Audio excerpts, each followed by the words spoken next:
Happy Rex Manning Day. Is it Rex Manning Day? You better believe it's Rex Manning Day. Oh my gosh. All day. I lost track of the time. Not on Rex Manning Day. It's fitting, too, because there's some news recently that came out about It's Rex Manning Day adjacent news? Oh, yes.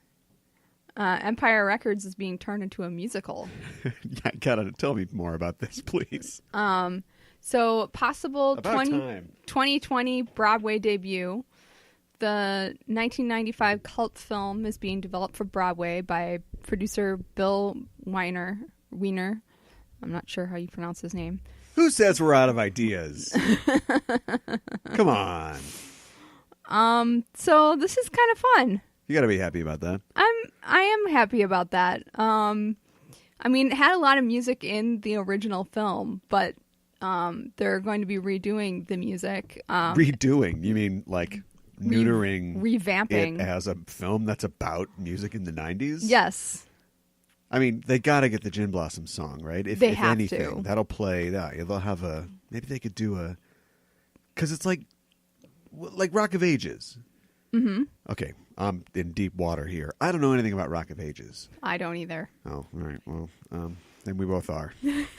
Let's do that thing where we, when I had my lifeguard training, they're like, now careful. People you're saving will try to drown you to get to safety. What?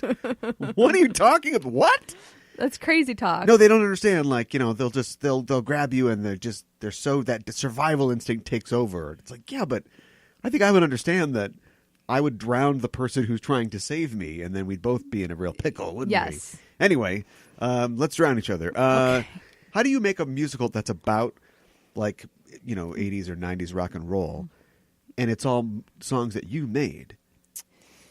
I don't know. Like that thing you do, right? Sure. Was it Fountains of Wayne or whatever? Whoever wrote like the Oneaters songs. Yeah, something like that. Yeah, I think it was like the Fountains of Wayne guy or whatever. But you nailed it. You got okay, yeah, there you go. That thing you do. That sounds like a song that could have come off the charts in 1966 or whatever. Right.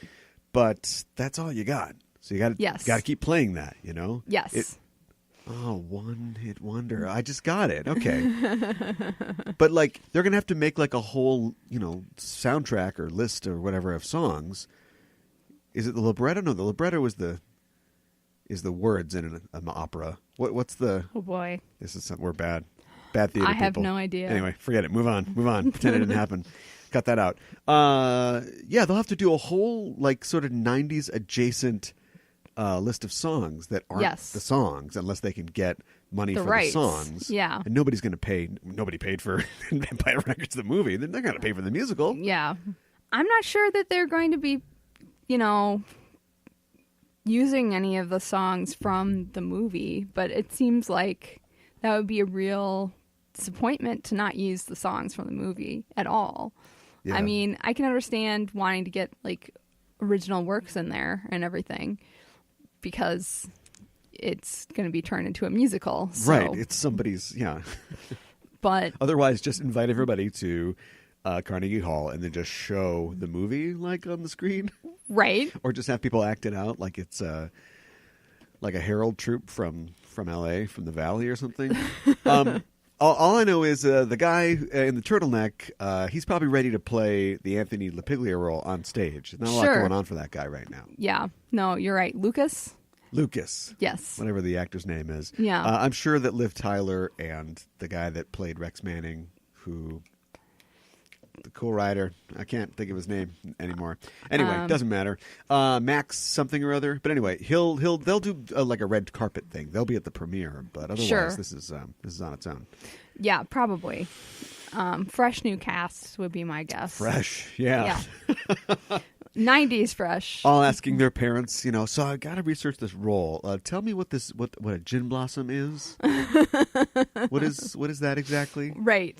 Okay, well, hey, I wish them luck. Yeah. But if they see a smirk on my face, they'd have to see it and go, yeah, all right. We're doing the Empire Records musical. What? It's a job. Well, this is a job. It's the Just Enough Trope podcast. I'm your host, Caliban, joined as always by my co-host. Hi, I'm Mika and Hana. We're here to bring you all the news that's fit to cast in the world of nerdy entertainment. We're going to do that today. And also, it's begun. We now turn into the Merry Marvel Watching Society. Yes. As we're going through every film in the Marvel Cinematic Universe from Iron Man, Abomination to... No, I see what you're doing there. Zatanna, wrong. Universe. Zemo. Duh, it's right there in front of me. From Abomination to Zemo. That's how it works. The sausage is made live on air. That's the squishing sound that you hear. And we're doing Phase 1 this week. Of course, next week will be Phase 2. Next week after that, Phase 3. And then, of course, the week after that, our review of Infinity War. Yes. The Avengers Infinity War. Yes. This was your bright idea. This was my idea. You can blame me, audience. Although I feel I'm warming somewhat to it. My reluctance to do this is that I remembered some of these films as being merely okay. Yes. Which is, we'll talk about this. We don't want to spoil it now, but is somewhat of an effect of a franchise or even a studio finding its feet. Yes. And so, of course, they're going to get better as they go. Of course they are. Mm-hmm. But as we've been going back through them, I'm realizing they're not as bad as I thought. They're not as bad as I remember them being. Yeah. Yeah. I mean, they're not bad, period. The things that I don't like about them, some of them I still don't like. Some of them are like, okay, at the time that was maybe just being a big fan of the character or whatever. Why'd they do that? And then, no, it turns out okay. Yeah. Like, that was a good choice for the movie version. And Right. we'll definitely talk about that as we go. So, yeah, today we'll be covering the first 6 movies, Iron Man, Incredible Hulk, Iron Man 2, Thor, Captain America, the first Avenger. Yes. The first Avenger. Although I would argue that Thor was alive long before Captain America was even a glint in Uncle Sam's eye. So is he really the first Avenger? And then, of course, Marvel's The Avengers. Yes. Why is Captain America the first Avenger? Because Who is he avenging? Bucky? what's his name? The Red Skull. He was avenging Dr. Erskine? Yeah. No, to avenge is to take revenge for something. Bucky. It has to be Bucky. Bucky, well, save it. I mean, that's coming up. Oh, okay. So we'll talk about that in a little bit. How you doing? I'm doing well, Cal. How are you doing? Okay. Yeah? I got a lot of Marvel movies in my brain. I do too. And it's not going to stop. And No. I feel at capacity, and we've got so much more to go. So It's true. let's dump it all out here. Let's leave it all in the field, if you will. And we'll get into that. And we'll talk about some news as well. We should just get right to that. Let's do it. News. Not even news. Not even really news. But I wanted to mention real fast that our old friend Colin Trevorrow will be returning to direct Jurassic World 3. Oh, boy. Remember him? Yes, I do. Does anybody remember him? I think they remember him. What is it about whatever is going on currently with the next film in the Jurassic World franchise? Jurassic World, not a two, just Jurassic World, Fallen World? Fallen World. Jurassic Park, Fallen World. Jurassic World, Fallen Park. The park has fallen. This is confusing. On the world. It's Jurassic World. Okay. Fallen Kingdom. Okay. Something. There's no world. It's just a kingdom. And it's directed by J.A. Bayona. And you go, who's that? Exactly. He is nobody. He directed, well, he's not nobody. I'm sure his family loves him. But he directed The Impossible, which was that tsunami movie. And he's directed like some horror stuff, I guess. Or horror-ish type stuff. And, he's got a few more films under his belt than old Colin did before Colin got called up to the show. Colin famously called up to the show and then asked to leave the show. Yes. After he wrote a book. Yep. Concerning Henry. Yep. And they said, we need to talk about Henry and the book thereof. Yes. And then he was put out to pasture.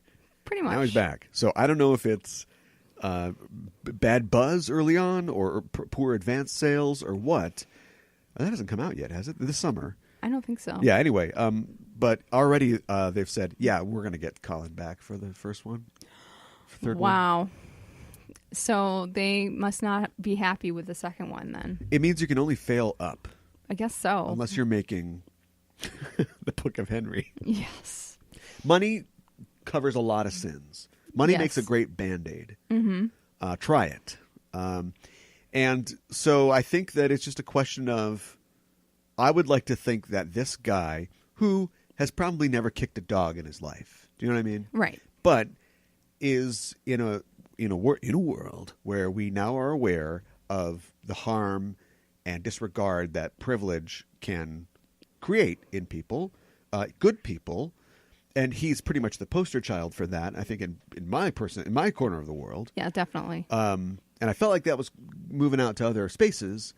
I was not sad to see him go. Right. And, okay, so the Book of Henry failed. Right. Or succeeded. It's going to be a matinee movie probably for forever now. So it didn't succeed in the way that he wanted. And that's, we laugh, haha. But it's a great chance to go back to the drawing board if you want to be an artist. Mm-hmm. And so he gets brought up before he's ready. Right. Bad. They ask him, well, so were all these, shouldn't women be directing these films? Oh, they don't want to direct big films. Bad. Yeah. He makes a bad movie, Jurassic World. Yeah.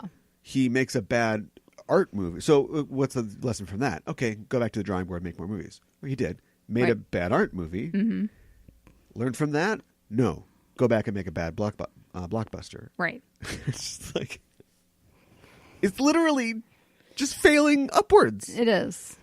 Like, he needs to lose everything. Yeah. Let's take it. And who knows? He could be the next Kubrick, but he'll never find out. So we've called him a good man, but I would propose a weakness in character that makes him believe his own bullshit.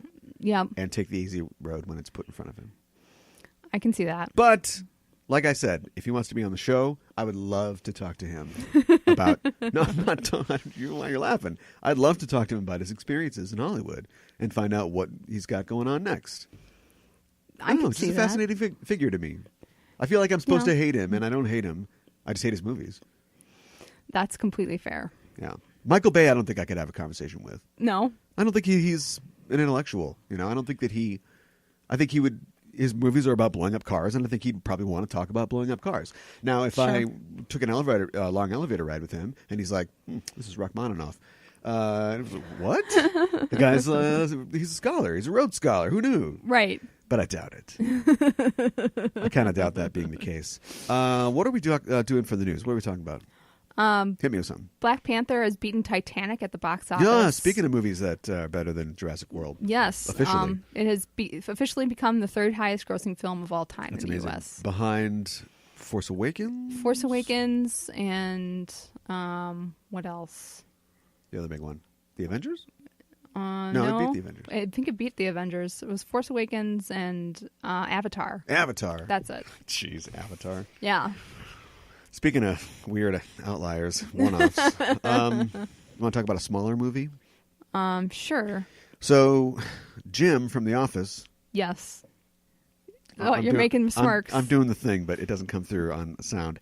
Has got this movie that he is directing, and he has also co-written, although I think it was probably just, Jim, we're not going to do any takes to the camera. I don't think it's gonna pop the scary balloon, I think. Right. But anyway, it's called A Quiet Place. It debuted this weekend, and it was tracking high, and it blew everybody away by beating even the tracking. And it's coming off with a $50 million debut. Yeah, that's pretty huge. That is huge for a... Who's doing the distribution on that? Anyway. I think Paramount Pictures. All right, well, Paramount needs all the money you can get. Yeah. But yeah, that's huge for what is a small-ish horror film. Yes. $35 million Get Out? Yeah, I think so. With so TV stars making horror movies. Thumbs up. Yeah. Yeah.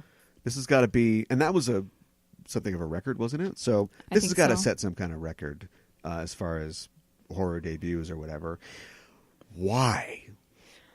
Why did it do so well? I don't know. Emily Blunt is in it as well.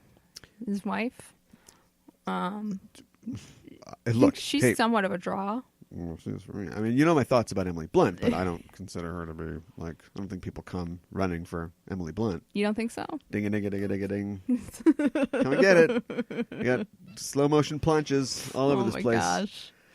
I'm there, but I don't think that Disney's hoping that that's not true. Yeah. But I think they're gonna. You could have put a dog in a wig in Mary Poppins 2, and people would have shown up for that. So, right.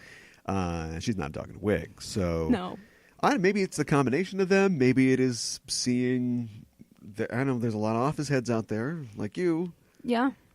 Maybe it's a combination of things. I think it could be a combination. Is it good marketing? You saw a trailer, right? Yes, I did. I saw a trailer and thought, interesting idea. It actually reminds me of a book, which I won't plug because I don't want you to read it. But I thought I'd seen that idea before, and I thought, ooh, this is an adaptation of that book. It's not, and that's good because the book's not good. Oh, okay. But I thought, okay, I'll give it a good idea. Here's my thing. It's a medium of sight and sound. Yeah. And this is like missing the sound element. Or at least missing the speech element. And I know that's a thing. We're doing a thing. I know they know that. But if you take it away, is this movie going to be like boring or? I think it's going to be suspenseful. I know a lady just was nominated, didn't win, probably should have, for not talking all through a movie. Right. But it's like the whole thing's silent. I don't want to hear the person next to me in the theater farting. You know what I mean? Yeah, I know what you're saying. I like plenty of movies that have long silent sequences. But I thought, can we really do this? Reviews are great. 97% on Rotten Tomatoes. Yes. I think it's nailing 100 on Metacritic, or at least a B+ on Cinema Score. Okay, so there you go. That's good though. So we know critics. They got their own agenda. Right. Says the critic. But I'm realistic. And it's the gap. It's the deficit that I care about. I like the fact that audiences weren't blown away because it means that they didn't get it. Yeah. So, I might have to check that one out. Yeah, maybe. Okay, it's a date. It's a quiet horror film. Well, people don't talk, but... Yeah. Yeah. But they scream.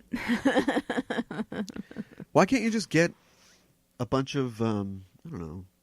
Is it just if you make noise, or can they hear you breathe, or are they like Daredevil? I don't think they can hear you breathe because they're not afraid of like breathing. Maybe breathing heavy would be a problem. Because you just set up a couple Sonos smart speakers and you're good to go, right? Yeah. Because you're walking through the forest, we got to get down these railroad tracks. So you just tap into your phone. I'm assuming there's power still. Yeah. And suddenly it's like Al Green's coming out of one side of the forest, and all the monsters are like, "Oh, we got to get over there." Somebody's singing about staying together. Yeah. And in the meantime, we're like, okay, let's go down the railroad tracks. Be real quiet. No problem. Yeah. Well, from things that are movies to things that might be movies someday. Okay. It looks like they finally, or maybe TV shows too, things that are not developed and are becoming developed. Looks like we're going to get that Why the Last Man show, or at least they're doing a pilot. They certainly are doing a pilot. I hope the pilot's a woman. Or that plane's going to crash. Michael Green from American Gods, Blade Runner 2049, and Logan. Yeah, he's the bad one. And Ida Mashka Crawl? Okay. I'm not sure.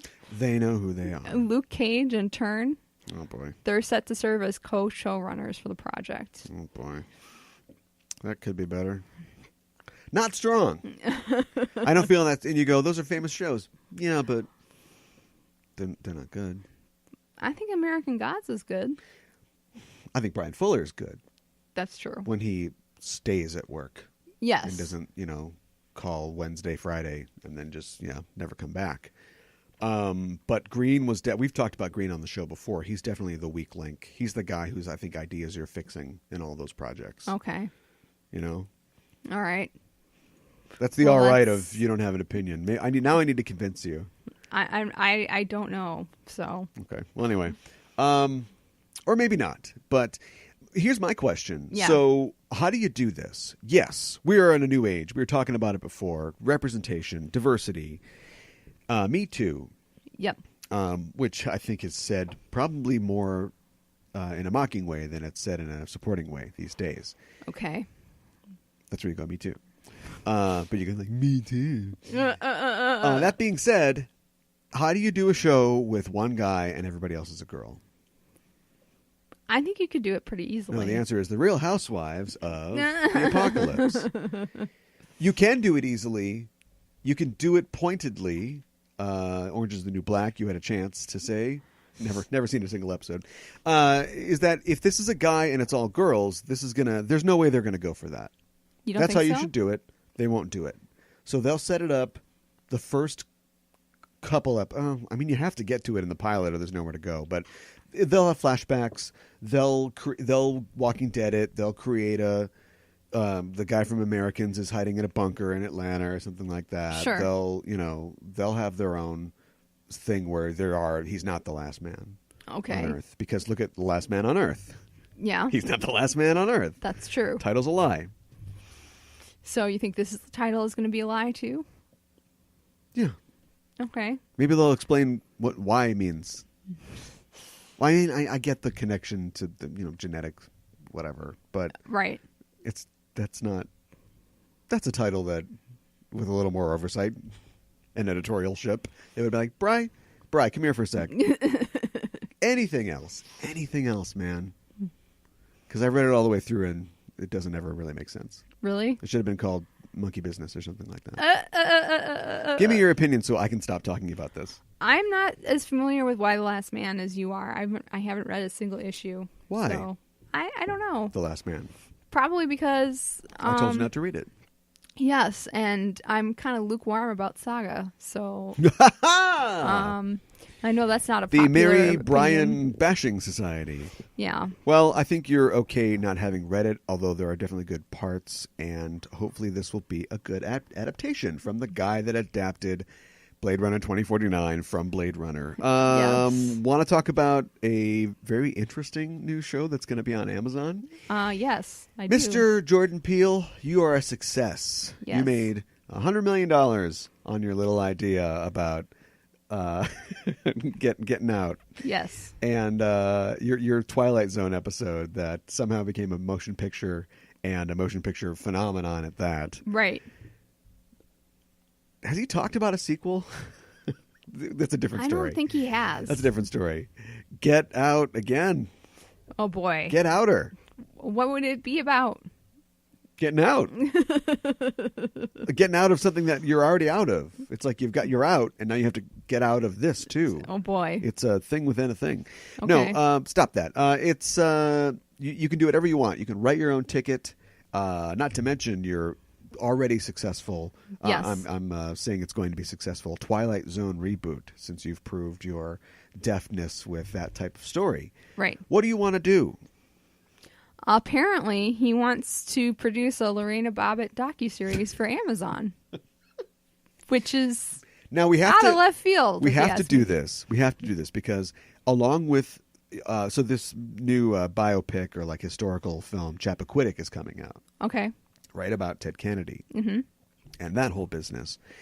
And look, things happen before you're born. I get it. You don't necessarily know everything that happened. History's tough. It all happened before I was born. Right. I wasn't around. But people kind of know the whole Chappaquiddick thing. And you're being very quiet because you don't know the Chappaquiddick thing. No, I don't. You're going to have to look it up on your own. Okay. And thanks for crapping on my point. But I'm going to finish.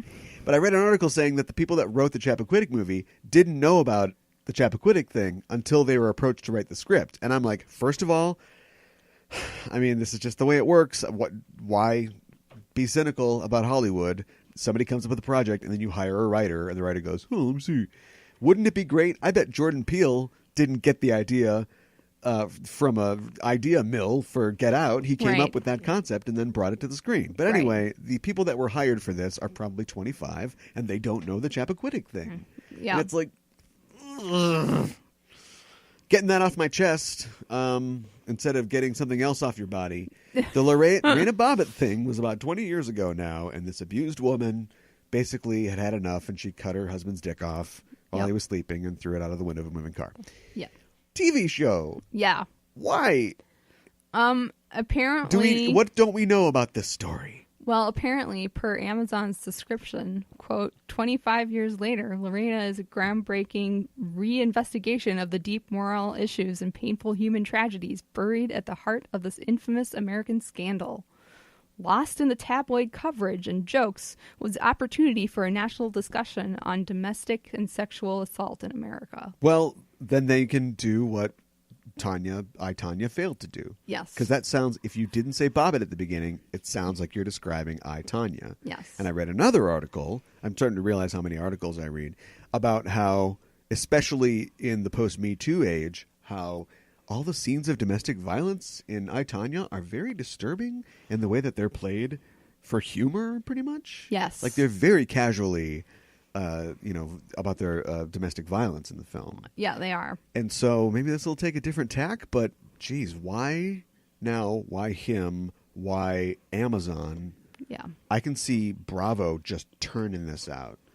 Not with the same talent, for sure. It would definitely be Mario Lopez and somebody else, But this seems kind of tabloidy.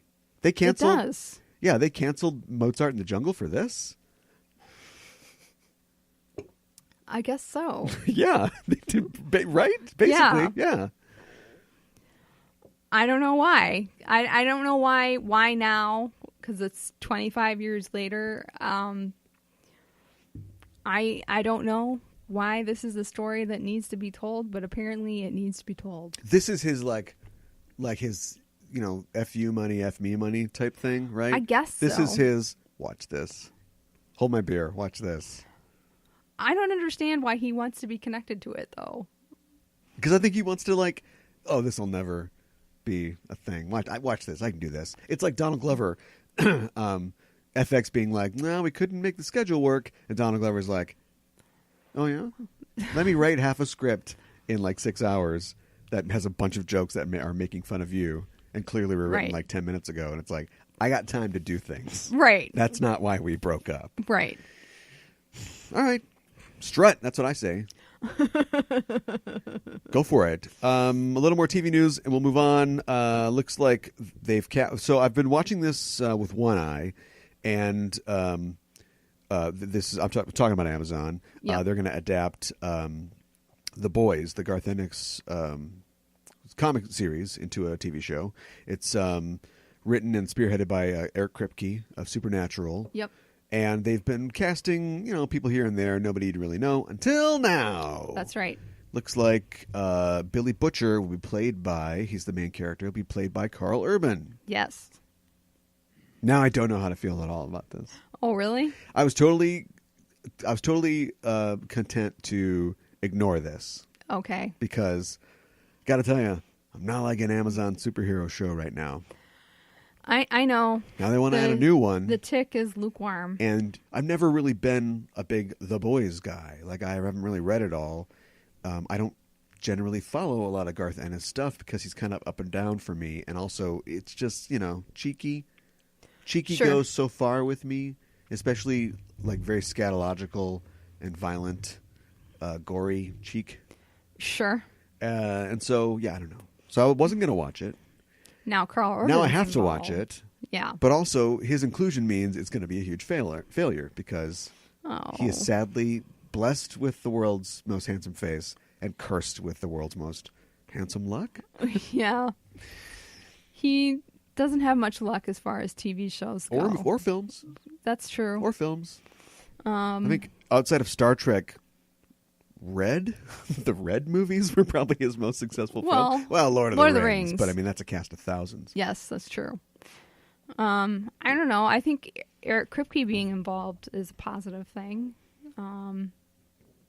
Supernatural is pretty popular. At this point, he has been involved in less Supernatural than he has been. I see what you're saying. You know what I mean? Yeah. So, good luck to them. Anything else? One other story. Studio Ghibli co-founder Isao Takahata died at age 82. Yeah, that's sad. Miyazaki's still kicking, though.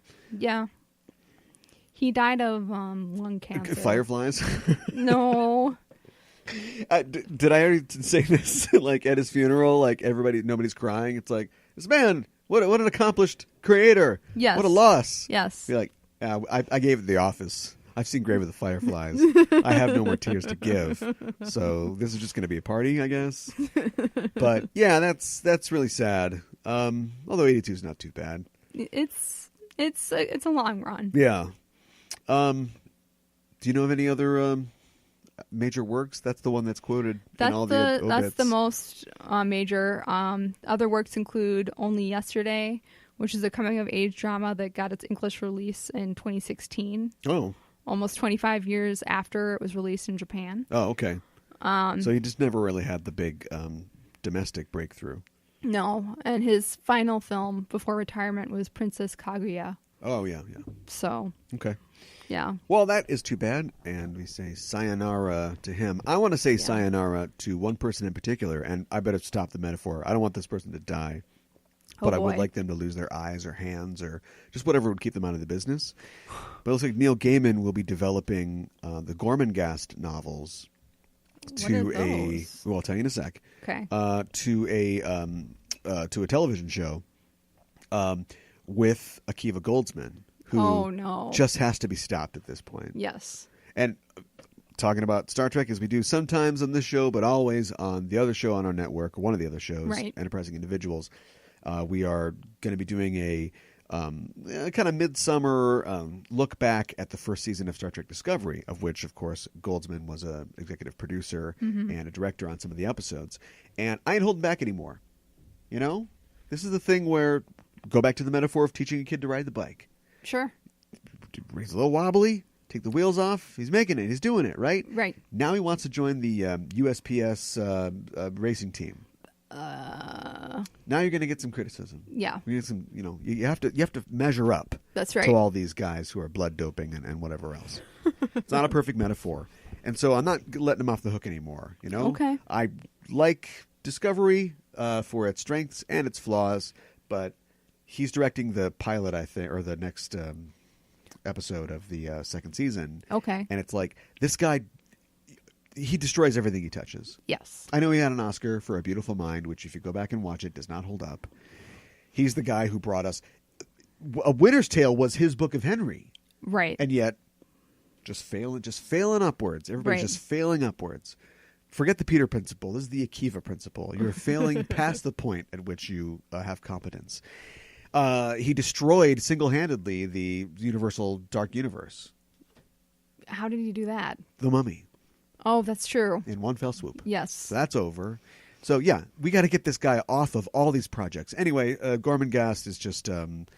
it's a 5-book series of novels. It's like gothic fantasy by British author Mervyn Peake. Okay. They're kind of weird books. They're gothic. That's all I know how to describe them. They're just weird and kind of cool. And they're definitely Gaiman-y. You can see, that influence in Neil Gaiman's work. So... Oh, boy. What do you do? I don't know. What if I just wrote a letter? Like a hand, with a pen. Yes. Like the hands I'm going to take from him. Yes. And just say, please dude, stop. You just got... No, not even stop. We'll go back to what we were talking about at the beginning of the show. Just get better, man. Just think about it, all right? Think about it. I know that it's a business. I know that there are people writing a JFK assassination movie, and they're like, oh, did you know this guy was shot? Well, that's weird. Yeah, somebody shot a president. That's weird. So I know that there's a cynicism, and it's business, and we got to get it done by this time, and this has always worked, and save the cat and all this bullshit. But just be better. Yeah. When you got into this, you had some ideas, didn't you? Didn't you want to see something get made? Mm-hmm. Something you'd never seen before? Something that inspired you? There are things that inspired you. Yes. What happened to that? It's a good question. Because you got from there to putting the words "A Beautiful Mind" in your Oscar acceptance speech. So, yeah, don't quit. Just get better. That's fair. He's behind the Transformers movies. Yes. So we can blame those on him. Yes. I'm all alone. No, you're not all alone. I'm clawing you. I'm drowning you, trying to save myself here.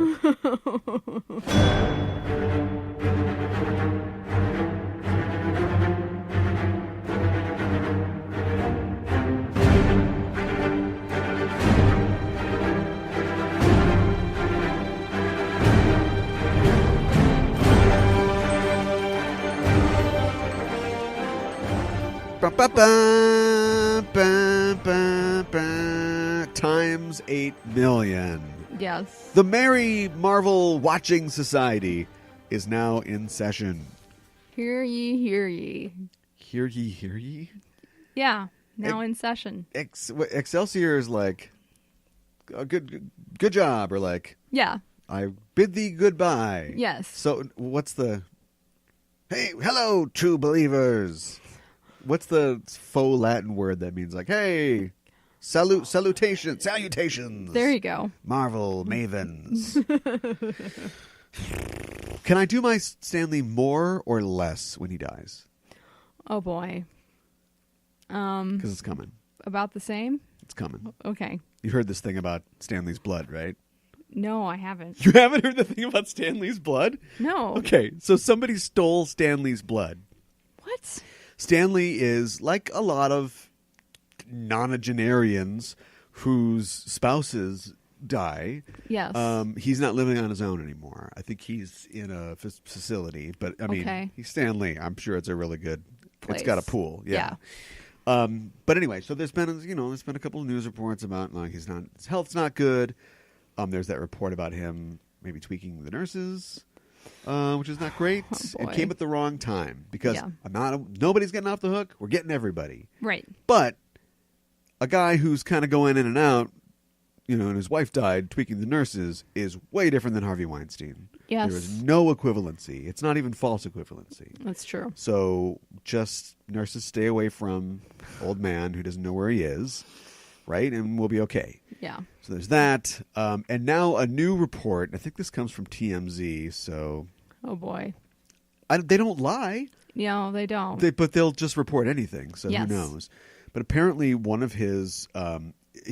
Lee's running out of money because apparently one of his former business partners, who he has this connection with this, and his daughter, Stan's daughter, has been a big part of his personal brand for a long time. She was on with Marvel Comics when he was with Marvel, and then I think she stayed, as one of his business partners. But they were connected to this charitable organization, which turned out to be like a train wreck and not on the level. And so they've had problems with that. And so their connection to him has lost them money. And then apparently this guy got forged some documents to take medical documents to take blood samples from Stan. And then he got the blood and he was using the blood to sign or stamp Stan's signature on comics to be sold. That's weird. At conventions. That's really weird. Yeah. Oh my God. Yeah. Not great. No. What were we talking about? Oh, whether I can do my impression or not. So anyway, yeah, but apparently Todd McFarlane kind of went to the Buddha recently and visited him. So I just feel like it's going to be this whole, the Don is on his deathbed and we're all going to come in with our hats in our hands, and get the blessing, and then that's going to be it. He's in my pool. Oh, boy. Insofar as I have a pool. I mean, I don't want to... I'm just facing reality here. Yeah. It doesn't look good. No, it doesn't. Excelsior! Yes. Anyway, terrible. So, it's his fault, really, that we're doing this. More than yours, although I still blame you because you're here. But we are talking about every single one of the Marvel movies. Yes. Leading up to the release of Disney's Marvel's The Avengers Infinity War Part 1. That's right. I think that's what it's called. Quick little get into it thing. Okay, sure. This was all kind of the idea of Avi Arad, who was one of the producers that brought this to life. Yes, Kevin Feige was there, in some capacity. Yeah. And they got all this together when the rights that Marvel sold off in the 90s when they were going bankrupt began reverting back to them. Okay. And so I think Iron Man had been kicked around for a while. I remember it had been talked about. They're trying to get Tom Cruise to play Tony Stark, which oh boy, that would have been totally different. I mean, we've kind of got that now. If the Mission Impossible movies had and helmets and stuff, that would basically be the Iron Man films. Yes, that's true. And so they got this all together, and eventually they made Iron Man, and then. Well, maybe we should do this individually with the films, but it doesn't matter. We'll get to it. And then, the Incredible Hulk reverted back to them because they didn't make a sequel in time to the Ang Lee movie because they were trying to preserve the sanity of humanity. Yep. And then just kind of took off from there. Yeah. And the movies themselves have made $14 billion, I think, globally. That's a lot. Over the 18 films that have come out so far. Okay. Quite a lot. That is quite a lot. Yeah. And there's 6 films in this, phase or whatever. There's 6 films technically in phase 2. And there's 6 films in phase 3, but we're going to be looking at Infinity War, obviously. Yes. Captain Marvel, Ant-Man and the Wasp, and technically I think the second Avengers Infinity War film, or whatever they're calling Avengers 4, right, is still considered phase 3. 3? Yeah. Okay. When it comes out next year. So it's going to be a longer phase. Yeah. Gotta get it all in. Yep. So. Okay. You ready to do this? Yeah, I'm ready to do this. All right. I don't know how we're going to do this, but let's just do it. All right. Let's talk about Iron Man. Yeah. First film. Original Jarvis voice, Paul Bettany, was doing Jarvis. That's right what you away. want to lead with that? I want to lead with that. Okay. That's the long. I mean, you think about like Sebastian Stan signing on to play a guy that falls off a train in Captain America: The First Avenger. Yes. Playing a long bet that audiences would embrace the character of Captain America, and we would get a chance to be a thing. Yes. Paul Bettany, it's a long bet, sir. It's a long. I would long not haul. want to pay poker against that guy. No. Or whatever they play in Britain. Exactly. Sticky wicket there. Yeah. But paid off. Yeah, it did. Yeah. I also like the moment where Tony is having Pepper help him with his core. And he's like, it's like Operation. Don't touch the sides of the wire. Right. And then, of course, what does she do? Yeah. Touches him with wire and it zaps him. In his fake rubber chest, which... Yeah. I wondered how they did it when I saw the film. And then they told me, it's like, oh, yeah, that's totally fake. Looking. That's how we're going to do it, huh? Let's do it a little more formally, okay? Okay, So we're talking about Iron Man. It came out in 2008, directed by, of course, Jon Favreau. Technically, the screenplay is by, Mark Fergus, Hawk Ostby, Art Markham, and Matt Holloway. Although they all worked on various versions of the draft. Although it's generally widely known that only several story points were basically taken from those drafts. And Favreau and Robert Downey Jr. just wrote it on the fly, basically. Okay. A lot of it was improvised. A lot of it was sort of came up with it, like during rehearsal and during shooting. Sure. And it sticks together pretty well for that. Mm-hmm. I mean, they must have had a pretty good framework there. Something that, should we talk money? I made $585 million off of a $140 million budget, which, looking at it today, nice, big, expensive movie, lots of location shoots, but $140 million. Yeah. CGI must have got cheaper. It must have. Yeah, because where'd all that money go? I don't know. This is, of course, co-distributed, or it's not co-distributed, it's distributed by Paramount Pictures, as all the Marvel films would be up until the Avengers in 2012. Yeah. And I looked into that. I guess it's one of those things that's like, I think I knew it at the time, but you forget. Paramount had, the rights to Iron Man, I believe, and some of these characters. And Marvel Studios, at this point, was not owned by Disney. They would be bought by Disney next year. Although it's funny that the Disney Concert Hall does show up in this film. Yes. And so they were bought by Disney. At that point, you work all the money out, and it doesn't become a problem to distribute it anymore. We're Disney. But at this point, they needed a little help to get it off the ground. Or flying. I can fly. And so they bought Paramount out of that deal, or they negotiated to buy them out of the deal in 2010, and then it took effect in 2011. So Paramount still got paid off of Iron Man 3 and the Avengers. Okay. But their name wasn't really on them. I think they're thanked. Paramount does appear at the beginning of Avengers. That's right. Yeah, it does. But basically at that point, they were just getting a payoff, and it was all going through Disney at that point. Okay. And I read an article. in Deadline, I think, or maybe it was Variety, from the time about Paramount Studios. And it was like, so Paramount, a little nice, tidy little deal, and that clears up their schedule to work on a bunch of other things that you don't know the names of now because they've crashed and burned and are gone. But they made it seem like real savvy Paramount. You got a lot of money. You got paid well off of that. Right. Meanwhile, in 2019, $14 billion.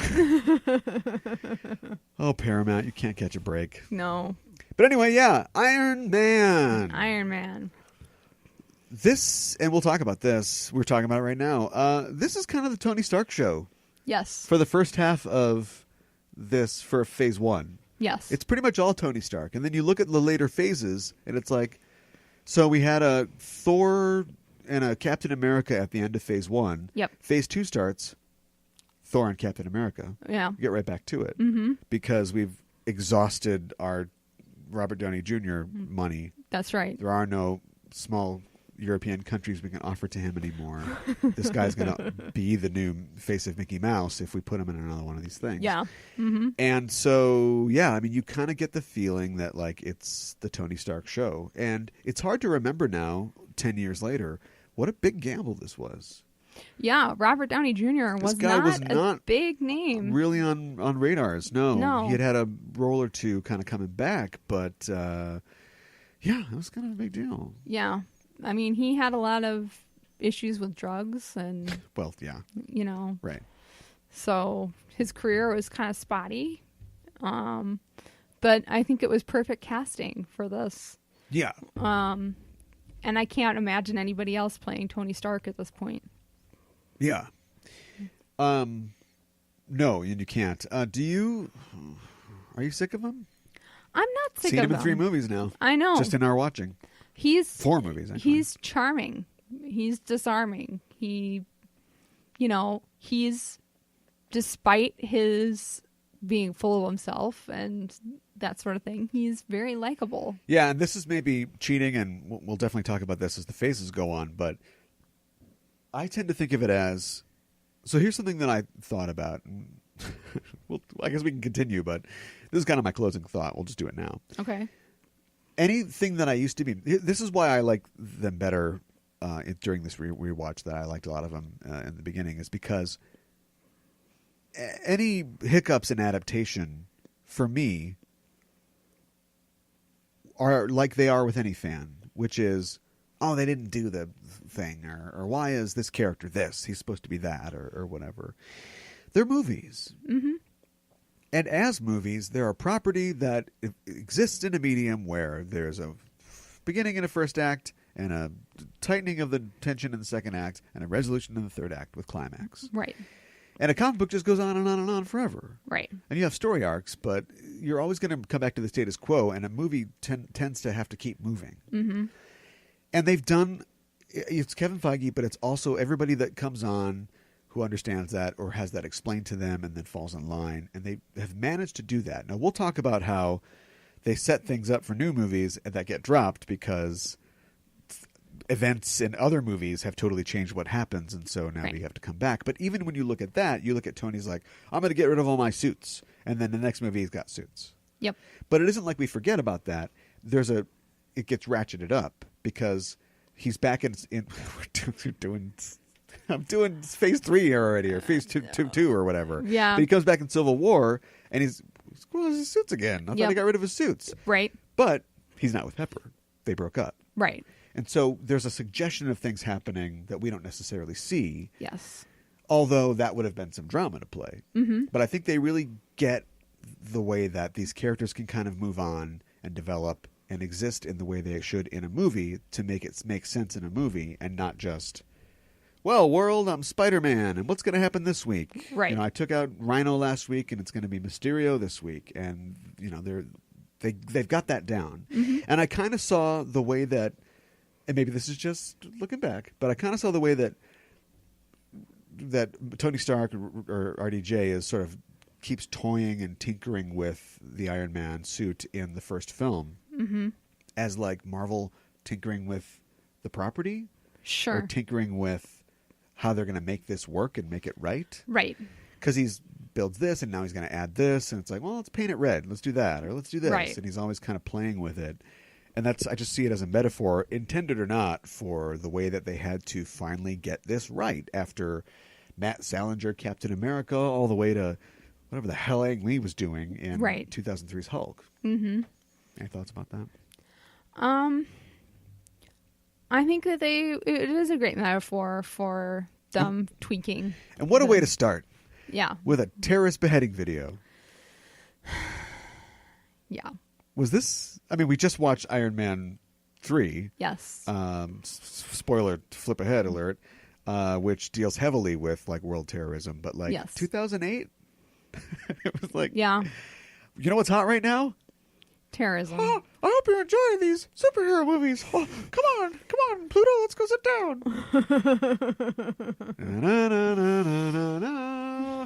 Allahu Akbar! What the what? I know. This is how it starts starkly. Yes, it does.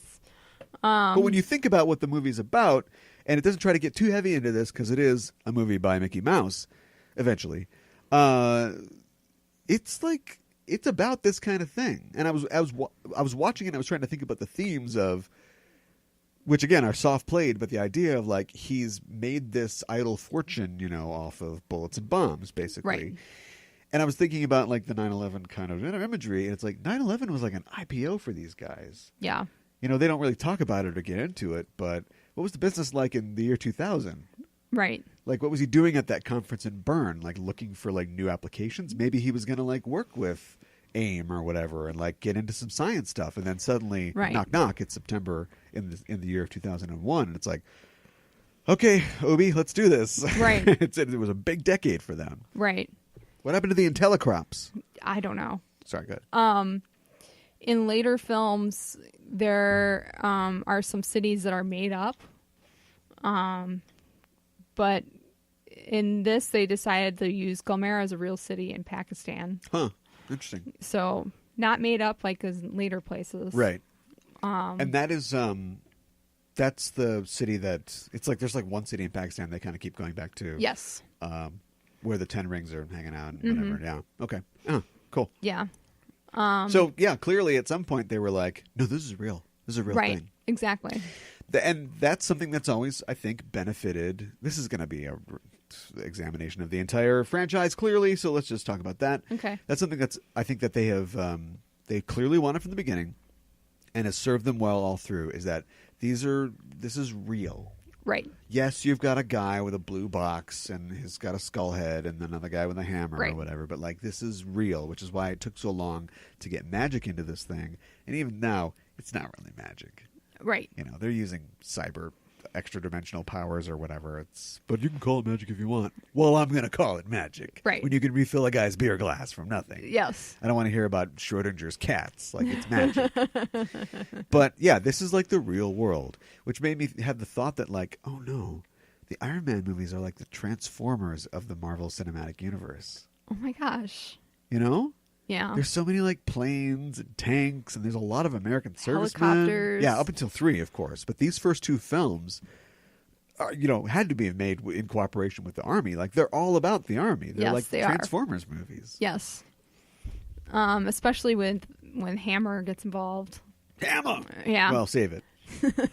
Anything else? I mean, people know Iron Man. I almost didn't want to watch this one because I've seen it so many times, but I'm glad I did watch it again. The Stan Lee cameo, I've kept track of all of them. Do you think... oh, yeah, thank you. Is, hey there, Hef, and he had no lines. Right. Yeah, well, which is, yeah. Yeah. That's fun. Let's talk about sexism in this film. What'd you think? Speaking of Me Too? Well, Tony is kind of shown as...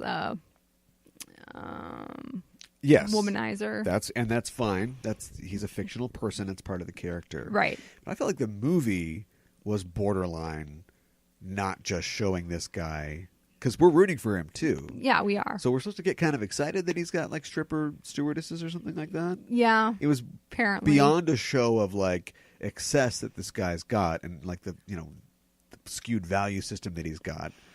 Because he's probably like early 40s and has never had to work a day in his life. So I get that he's like that. But usually, we don't want to be too moralizing, but we have a point in the film where the guy goes, what am I doing this life? I shouldn't be doing this or whatever. Right. And again, we'll get there, but that doesn't even really happen he goes off the rails in 2 and never really gets like censured for it. Right.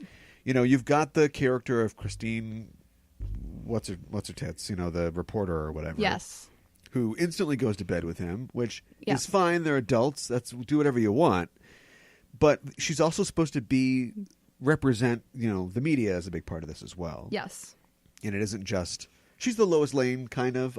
It's funny because I think I pointed this out a couple times. Like a lot of these movies have Lois Lanes in them. Yeah. Until they kind of drop that. Yes. But she's represents what the world thinks of him, and that's another great stamp I think on this that Marvel figured out is that they just dropped the whole bodyguard thing, which has existed for years in the comics, because they're like, no, they took it to the logical extent. You got a character like this. Yes, he has a transformative experience. He, sacrifices his life. He wants to help people. But he's going to do it his way. Yes. And his way is like sunglasses and cheeseburger, man. That's how he does it. Exactly. And the so cheeseburgers from Burger King. Yeah, and so you need to have a figure like her in order to have that happen and come out. But you could not throw the character under the bus at the same time. Yeah. It'd be one thing, and then the weird, he's doing a piece for Vanity Fair and stuff like that. Yeah. And it goes into the second movie, too. I know it does. Weirdly, Shane Black's entry in the franchise is probably the least sexist, which blows my mind. Yeah. But anyway, if they just had a moment for that character, who, by the way, they bring back for the second movie, so yes, they're invested in it for some reason, where she goes to bed with him, they get up the next morning or something, and he's like, all right, well, I'm off. I'm going to go play in my playhouse or whatever. Right. And she's like, we do this interview? He's like, oh, I thought we did it, or I did the piece already, or whatever, right? And she's like, yeah, well, I'm still like a reporter, what I do with my body is my business, but journalism is my business. Right. So let's do this interview. And instead we have Pepper calls her trash. Literally yes. calls her trash. Yeah. Yeah. Mm-hmm. I don't know. Not cool. No. There's also a lot of weird gay jokes in it too. I didn't catch that. Yeah. Especially when he's taking the suit off, and before Pepper comes into the room, we just get VO, off-screen VO. It's like, oh, that's a tight fit. Ooh, if you hold still, this will hurt less, sir. Oh my gosh. Stuff. It's like, what? Why is this necessary in the movie? In any way? Yeah. I wrote a haiku for all the films. Okay, give it to me in 1 second. I just want to say really quick. They leave it deliberately open-ended. That was really smart. They kill Jeff Bridges. Well, I mean, they don't say he's dead. You assume he's dead. Yeah. Which is fine. You're never going to get him back. But they leave more to come. It isn't like, you did it, the winner, and then we'll have to come up with something later. Like, they have that shield thing in there. They could have had we'll talk about how they were planning things for the future or leaving things open. They could have had no clue how far the whole shield thing would go. Yeah. Clark Gregg didn't. Right. Know that for sure. And so they smartly left things open. And in a weird turnaround, well, number one, they brought in, whatever you think about her personally, the great Gwyneth Paltrow to make a character out of Pepper. Yes. And not just a love interest. A good guy makes a blue laser that shoots up. Yes. I've got a blue laser count going on in these. Okay. And Tony makes the blue laser, and it's how they solve the problem. Right. Unlike heroes usually trying to stop a blue laser. That's true. Give me your haiku. So, I am Iron Man, he said, confidently. The crowd cheered with glee. Tony. Okay. All right. What's the to twist my little drum that goes with the little things on it? Or there you go. What's the snap for that? I like that. Nice. Let's move on to The Incredible Hulk. Let's. The Incredible Hulk, 2008, starring Edward Norton. Yes. Liv Tyler and Tim Roth for some reason. And it was written by Zach Penn, he of Heroes and some other superhero movies, X2. So here's the thing. Here's how you know that lots of people work on stuff and you never know whose stuff is going to make it to screen and what makes it good or bad. Because he wrote X2, still probably one of the best superhero movies ever made. Right. And X3, one of the worst ever made. So just story on that with no script? I don't know. And he did the story for the Avengers. I worked with Joss Whedon on that. And Alphas. Oh, I love Alphas. Maybe that get your attention? Yeah. And it was directed by Louis Leterrier, probably best known for the Transporter films. So let's get this guy on Hulk. No problem. All right. This is one that was another production by another company, or it was distributed by Universal Pictures and produced by Gail Ann Hurd. Okay. Who produced plenty of movies that you've heard about. Former spouse of James Cameron, producer for the Terminator films and that sort of thing. So, do we need to talk about the story? Of course not. I don't know if we need to talk about the story that much. Yeah, we all know what happens in Incredible Hulk. Nothing. Not a whole lot. Not a lot happens in this freaking film. He's in Brazil. They go from chilling out. Yeah. Working at a plant that makes a green drink. Yeah, well, yeah. I mean, I'm just amazed with like all the stuff that's green in this film. Yeah, this is, just to get right to it, something that Marvel, I think another thing they got figured out in the formula is that you're always going to have Easter eggs because there's way too much information to put in one film, right? But whereas DC and other films get it wrong, like, look at that. Marvel gets it right in that they are circumspect generally, and they can lead to something. Yep. Now, sometimes, I think they learned their lesson in Iron Man as well. I didn't say 2, you'll notice, because neither did Terrence Howard. They learned their lesson because they swung big at one. Yep. And it blew up in their face. Yep. Or in their, smart trilby hat. Yes. And so they're like, from now on, let's just do kind of winky smart ones that we can maybe turn into something else. Yes. And this is an exception to that. Because there's a lot of stuff in here that's clearly meant to be something and would never, ever be go anything. anywhere. Yeah. Yeah. And never will. We'll never see Tim Blake Nelson as the leader.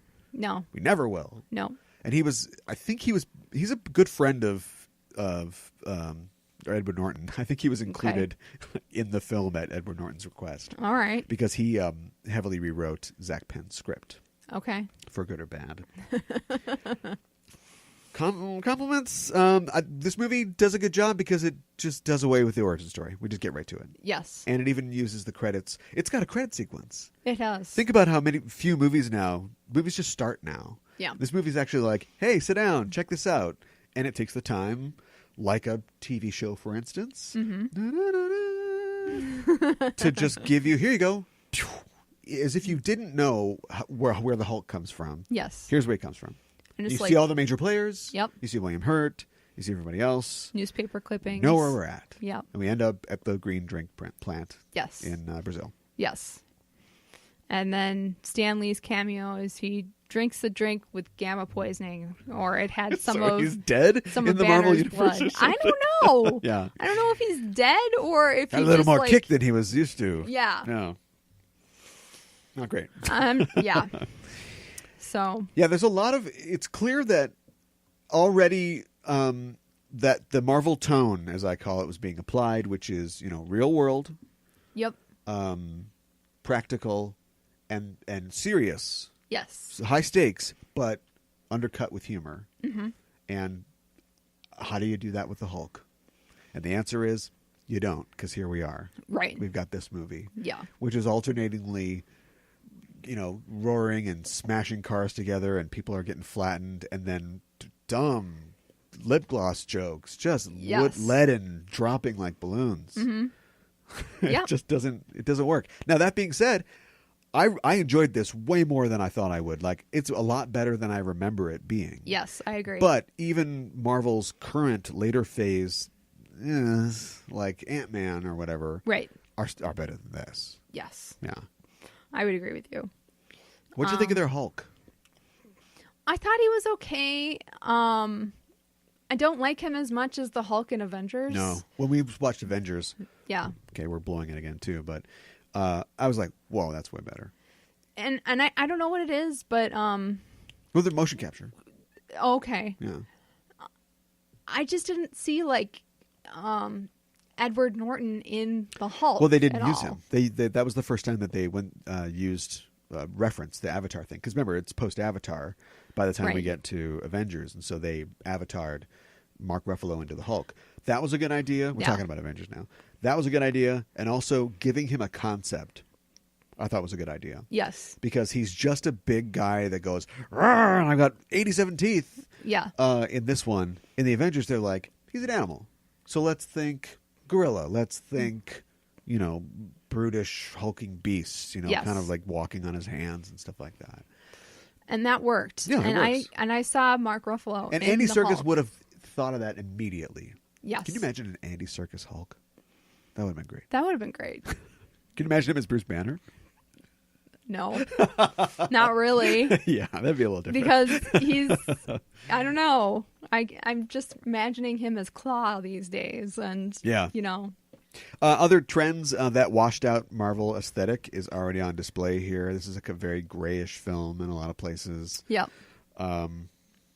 Just kind of, feels like that Tom Clancy movie sheen, Yes. which goes with the heavy military elements. Yes. We set up, we didn't even talk about post-credits for Iron Man, of course. The post-credit scene heard round the world. That was Avengers. Literally what I was talking about, the Easter egg, where it's like, what the hell? Let's just do it. Leave it all in the field. Right. And see what happens. And, of course, we're talking about 18 movies over the course of 3 weeks. Yes. So it worked out. Funny, they calls it the Avenger Initiative. Yes. And then they added an S later on. Nobody could have caught that on the day. Apparently not. It's one small step for a movie franchise. Yes. Anything else? He walks from Mexico to Virginia. Maybe, or jumps, maybe. Yeah. It just seems like we see him in no other mode of transportation. Well, he goes from Brazil to Guatemala. Yeah. When he escapes the plant or whatever. Yes. Yeah.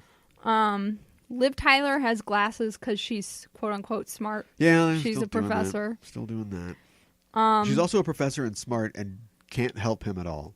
They have to go to Tim Blake Nelson. Yeah. It's not like, come back to my lab, we'll figure this out. Right. But they got to go somewhere. You could have cut that character and there would have been no problem. You could have. Yeah. I agree. The chat rooms seem like they're from the 90s. Yeah. They're all the computer stuff is very dated. Yeah. So I don't know if that was done on purpose or not. No, I think it's set in the current day. Okay. Their current day. There's a lot, again, references. I think Martin Starr. There's a lot of people in this movie that are like, why is this guy in this movie? Omar's in the movie? Yeah, Michael K. Williams is in it. Jason Clarke is in it. Lou Ferrigno, of course, is in it, and he provides the voice of the Hulk in the film. And yeah, Martin Starr is in it, and I think I'm not sure it's in the credits or not, but people were saying that he is Rick Jones. So if this had gone forward, he would have been like Rick Jones going forward. Okay. I like Rick Jones. Yeah. But the whole realistic thing. Yeah. We got to get rid of the buddies. Yeah. So like even Bucky's he's more Winter Soldier than like Cap's Bucky, Cap's buddy. That's true. There's a Weapon Plus reference. They kind of lucked out, in my opinion, because they weren't thinking this. And if you're going to give a guy a thing to make him a thing, it should be green. He's going to become a green thing, right? Right. But it's blue. Yeah. And so a couple films later, when they give Cap a thing, that's blue. It's blue. When Civil War, they have like the Kree-derived serum. Well, even in the Agents of S.H.I.E.L.D., when they have the Kree-derived serums, they're blue because the Kree are blue. So, yes, they're continuing a thing, but they got it right on a guess, like at the start. They just went, make it blue. That looks weird. Right. And then that turned out to be like, oh, thank God we made it blue because that's going to make sense going forward. Right. So, because this is all, we don't ever really talk about where Erskine's formula came from, but all super soldier serums post-Cap are related in the MCU to like Kree stuff, right? Right. Or at least that's the implication that we get. So, yeah, that worked out. Yeah, that was a good choice. Yeah. Abomination says to Hulk that you don't deserve this much power. And that's something that's echoed in some of the other later films as well. Something similar is said to other heroes. Interesting. Yeah. Yeah, CGI, some stuff that doesn't work. Tim Roth's weird gristle muscles, like when he's getting stronger or something. Yes. Because he's supposed to be like Tim Roth's age. Yeah. He's like soldiered for a while. Yeah. And he's British, but he works with the U.S. Army for some reason. Right. And so he's he's a good looking, or at least a in shape guy. And then they give him the juice, and then now he's like a ripped guy. But right. It's like it's not even like Nicolas Cage Ghost Rider level muscles. They're just like he's so weird. Yeah, I agree. Would you like to hear my haiku for Incredible Hulk? Please. All right. You wouldn't like me when I'm hungry, he yelled. Bad guys look confused, amused. That's okay. Yeah. You're really working on the syllables there. I am. Yep. Let's see. Anything else? Omar coming, yo. Yeah, Omar coming. It's short. It's a short movie. I mean, for a Marvel movie. Which is good, I think. think. And it definitely feels, yeah, it's good. I mean, it's only 112 minutes. And it definitely feels like, I know I say that Tim, Blake, Nelson, Duncan, whatever his name is, didn't have to be in this. But if he wasn't, it'd be like 80 minutes long. That's true. That little side trip they take to make the leader, who will never be the leader, as soon as that's over, it's time to break Harlem, and then that's it. Yeah. So they kind of cheated us of there should have been some other Hulk sequence. Yes. You know, like they're in, I don't know, he's in Brazil and there's a landslide or something that's going to destroy a village, and he stops it. And we see, the Hulk can do good stuff. Saves people. Yeah. Yeah. So anyway, yeah, just, I don't know, it just weird. It just comes off weird. There's definitely enjoyable parts. Mm-hmm. We're seeing the world being built that'll lead to other things. Certainly, you know, let's do another one of those post-credit scenes. Right. And Robert Downey Jr. is like, well, I'll do it. Yeah, why not? Yeah. Thanks for the career. Sure, I'll do a 2-minute scene. Right. And so we see a little more from S.H.I.E.L.D. and that sort of thing. But, yeah. Yeah. Did you like Edward Norton? I like Edward Norton in general. Do you? But He's all right. I don't feel like he was the best choice for the Hulk. I don't know. Bruce Banner. I mean, I could see him as being a scientist, but I can't really see him as the Hulk. There's nothing that really, makes his banner stand out. Yeah. Like, I guess I believe that he's a smart guy. Right. And definitely we've seen, I think we're trying to trade off of, like, Fight Club still. Because I'm supposed to believe that, or like American History X, I'm supposed to believe that this skinny white guy is like, don't mess with him. A lot of rage in there. Yeah. I'm not sure that ever really comes out. Yeah. I'm not sure either. You got to have the thing where it's like, there's a hot chick that I work with. And of course, some street punks are going to mess with her because they want to go on a date with her. And it's just like, I've seen this in like every episode of the Bill Bixby Show. Right. So I think that they didn't. Iron Man, they took a character that had been tooling around literally, thank you, for 45 years and went, yeah, but what would it look like on the screen? Hulk, They just went, you guys know Hulk, right? Hulk. Everybody knows Hulk. He was trying to keep a low profile, and then he's just sweeping up in a diner, and then somebody tries to rape somebody, and he goes nuts, and he has to leave town. Right. Let's make a movie out of that. It's like, well, we're going to leave a little more than that. Yeah. Yeah. And it still remains elusive because no sequel. No sequel. And at the end of it, like, he's meditating and then his eyes go green. That's a little gotcha that doesn't make any sense. It makes no sense whatsoever. It's like he's trying to relax and then he goes, wha-cha. Yeah. You know, and it's like, what? No. And I think that is canon because when Widow talks to him in Avengers, she's like, you haven't had an incident in 2 years. And so if that is a real incident after the events of the film or whatever, which, a couple of months go by after the middle of 2009, like that would. So what did he do there? I don't know. Did he break out and crush that, shanty that he was living in or something? I guess like that? So. He destroyed his home and the end of Belize. That's it. It's gone. Right. And then he moves to India. Well, let's move on ourselves because we're taking up time here. 2010. Yes. Iron Man 2. That's right. Iron Man 2. It was better than I remembered it being. No? I watch it. I hate it. I watch it again. It wasn't that bad. I go back and watch it again because it wasn't that bad. It's terrible. And the cycle continues. Okay. But this is definitely that. Tony's having a moment in this where it's like, woo, back on top, baby. Right. I got money. And the filmmakers are going, woo, we got money. And yeah, we're seeing the exact same thing. This one is now Kevin Feige's in full control. Well, of some of it. Sure. And he's the top producer on this, directed by Jon Favreau. Again, screenplay by Justin Theroux, because it's not enough that he sucks at acting. He's going to suck at screenwriting too. Oh, boy. I guess. Why? I don't know. Why is that necessary? I don't have an answer for you.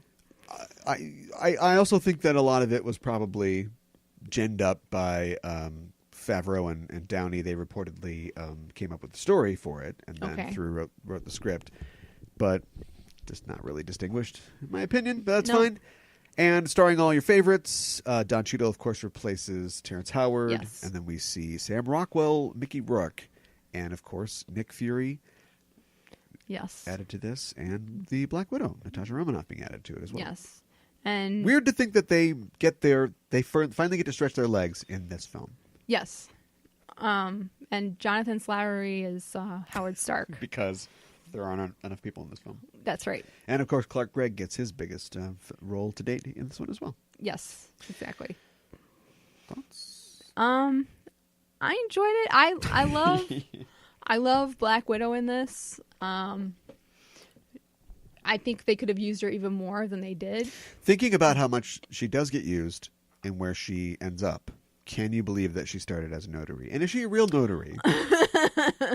I think she is the real notary. Does Natalia Romanova have a notary certificate? I think she does, because she's that great of a spy. When Tony is trying to get some business thing stamped or something like that, does he call up the Black Widow?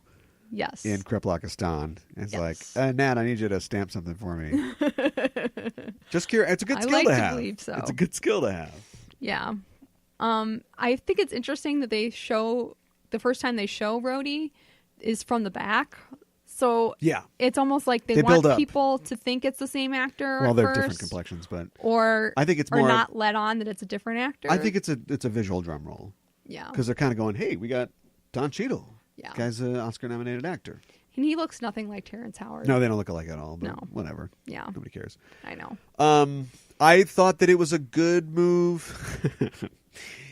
Okay, the bad move is bringing Mickey Rourke in. The good move is doing a fun little mini movie at the beginning where they do the whole Two Towers thing, like we forgot what happened in the first movie. Yeah. But it's everything that happens to Ivan Vanko in the beginning is like a quick 5-minute version of what happens to Tony in the first half of Iron Man. Yes. Like he has this thing, his mentor dies, he squirrels himself away, he builds this amazing thing, all while Tony's story is playing on a TV behind him, and he's watching it, and it's like feeding his rage. Mm-hmm. Justin Theroux, that was a great idea. Yes. And then you had to go for another 100 minutes. Yes. And you didn't, follow up. Anything else? Sexism still on display? Yeah. Still on display? Yeah. You wanted to talk about the Iron Man dancers, didn't you? Oh, not exactly, but now, that's an example of something that's fairly sexist, but I thought it was perfect because we're trying to show ostentatious, and we're trying to show how much Tony is getting high on his own supply. Like he's totally immersed in his own ego now. So they've taken this amazing technology they've developed and the iconography that is attached to it and turned it into like the Dallas routine. Cowboy cheerleaders. Yes. Yeah, it was like, that's perfect. That's just perfect. So Rhodey later says to Tony that you don't deserve to wear one of these when he's wearing a suit. Yeah. For the first time when he suits up. You're tracking all the deservedness. Yes. Because I see the similarities. Okay. But that's like Tony was... Talk about being high on his own supply. He was not doing too well. And he threw a party and was... And nothing comes out of it because Disney will never do the Demon in a Bottle storyline. It's fun that he drinks. Is it? We don't ever really want to confront how bad that is. No, we don't. Yeah, and talking about Iron Man 3, which we're not yet, but as far as like a guy writing about burned out heroes, Shane Black. Yeah. Tony doesn't... I think he has a glass of wine in Iron Man 3, and then that's about offered alcohol a couple times, and he turns it down because he's... And I'm like, good, but also, aren't you having panic attacks? Yes. Maybe you mellow out with a little zen. A little alcohol. Yeah. Yeah. More weird cameos continue in these films. I don't know if they have somebody special going to people and like, casting or getting people in these films, but Larry Page and Elon Musk both make sense. Yes. Because they're trying to, again, this is the real world, so Tony is a tech maven and he's a mover and a shaker, so he's going to meet these people. But like Kate Mara is in this. Mm-hmm. Now, this is, pre Fantastic Four and pre House of Cards, but right. So she's already in the Marvel Universe. Maybe later on they could explain that Squirrel Girl was working as a process server and she was a federal marshal or something like that. Maybe. Olivia Munn is in this. God, I didn't even remember that. Yeah, she's like doing a not G4, but like, I'm here to talk about tech stuff at this tech conference. Okay, at the Stark Expo. Yes, the Stark Expo. What else? Why Whiplash? I don't know. Why him specifically? I have no idea. I guess they wanted something flashy. Lashy. Yeah. But there's the Grand Prix Le Mans or whatever. yes, No, not the Le Mans. Monaco, the race in Monaco. Yeah, yes, and the Monaco is in this movie. Again, this is the Transformers of Marvel movies. yeah. And then Tony drives his car. It's a pretty cool sequence, I guess. Yeah. I like when Happy and And Pepper Pepper are like driving the wrong way. They're like, yes, trying to get to him, to get the suit to him. Sam Rockwell yes. is so wasted in this. You think so? Yeah. I mean, I think that having, again, we're trying to establish this world, so you want to have another character who is all three Iron Man movies, the villain is a rival tech guy. Yes. That's bog standard Iron Man. Yeah. But it's not the main guy like it is in the first one or the third one. He's just there. Mm-hmm.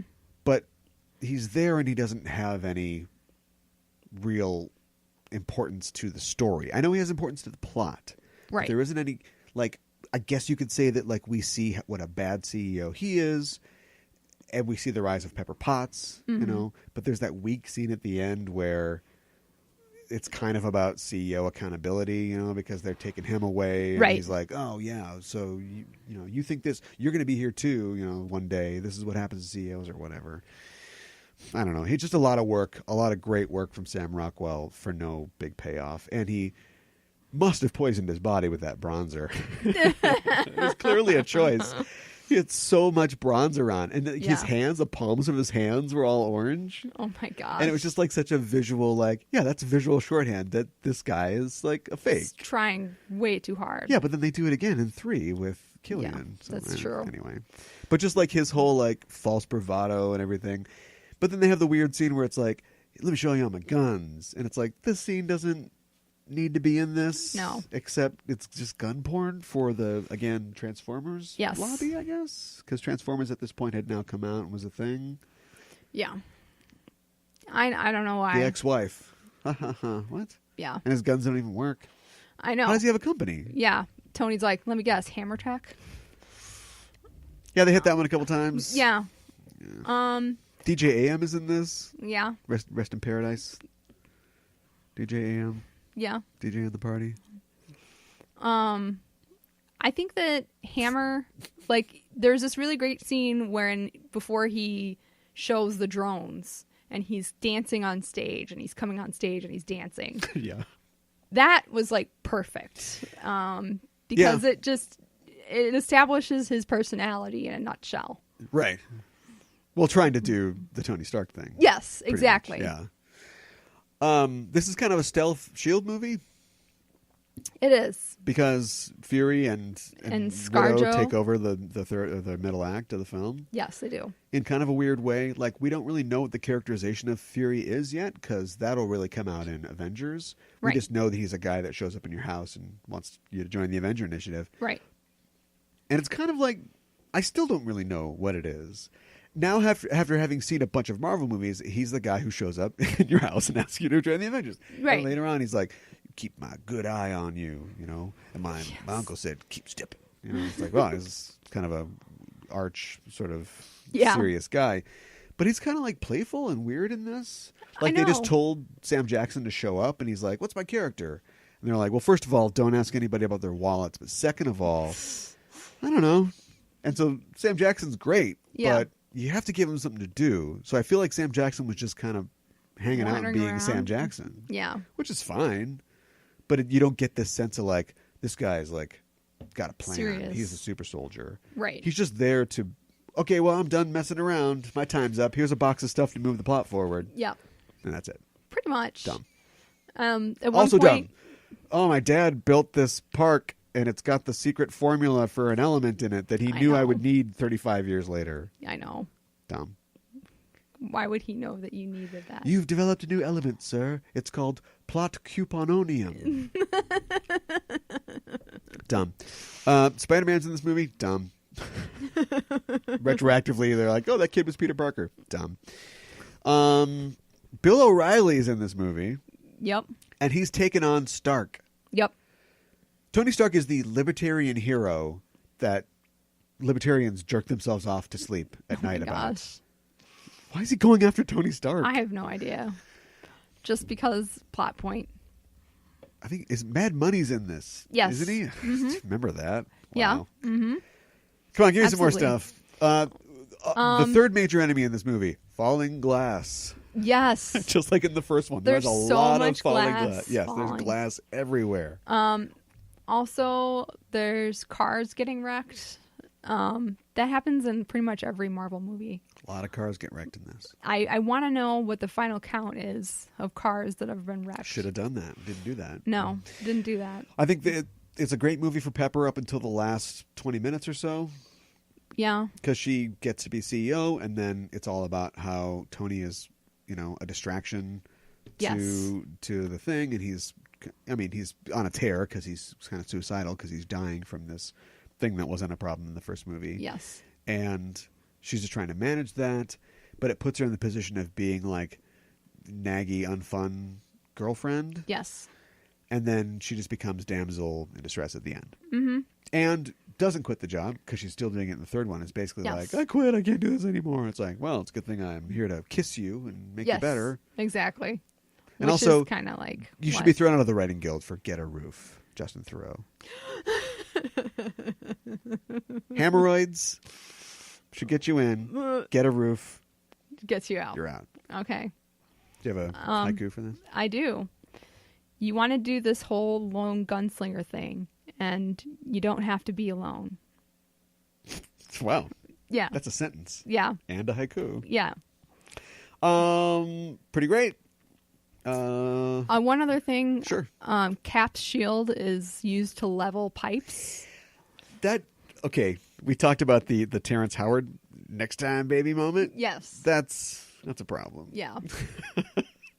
It's not real. I think, first of all, it's nothing. It looks like a, wall ornament that you got at Hot Topic or Yes, something like exactly. that. But I guess it's supposed to be like a prototype for his shield or something. Like his, Okay.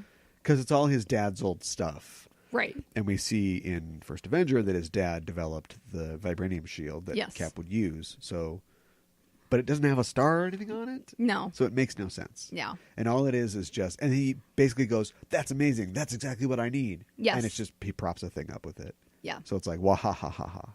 Exactly. Dumb. Yeah. But it showed, I think, that they knew this was going somewhere, and the difference is that their suggestions became less, "Hey, would you like to see a Captain America movie? What do you Right. think?" To now their suggestions are, "We're going to be doing this, so start getting excited for it." Yes. They're signaling. Yes. Which leads us to Thor. Yes. 2011. Mm-hmm. Who's in Thor? Chris Hemsworth, Natalie Portman, Kat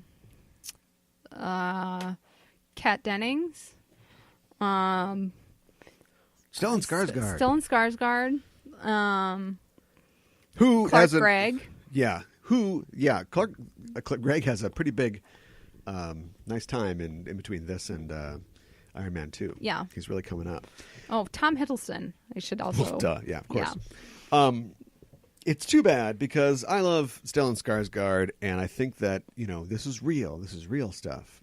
Right. He's a really grounding character, or Yes. at least he can make ridiculous fake science things seem real. And because he's a middle-aged guy, we're not going to see him much anymore. That's true. And I wish we would. I think that's a character that you can hold on to I think so too. and do stuff with. But Yeah. I'm not going to see him anymore. That's too bad. Yeah, it's too bad. Anyway, this was a gamble, Yes. I think. A lot of people came and went on this film before it got going because as soon as they got the rights to their stuff back in 2006 or whatever, they quote-unquote green-lit a lot of projects, but a lot of them took a while to develop and come to the screen, And I think Matthew Vaughn was going to direct this at one point. Okay. That would have been a totally different film. Yeah. And eventually they landed on Kenneth Branagh. Yeah. And I think, Shakespeare and stuff. yep, that's at his meeting. They're like, "Well, what do you bring to this project?"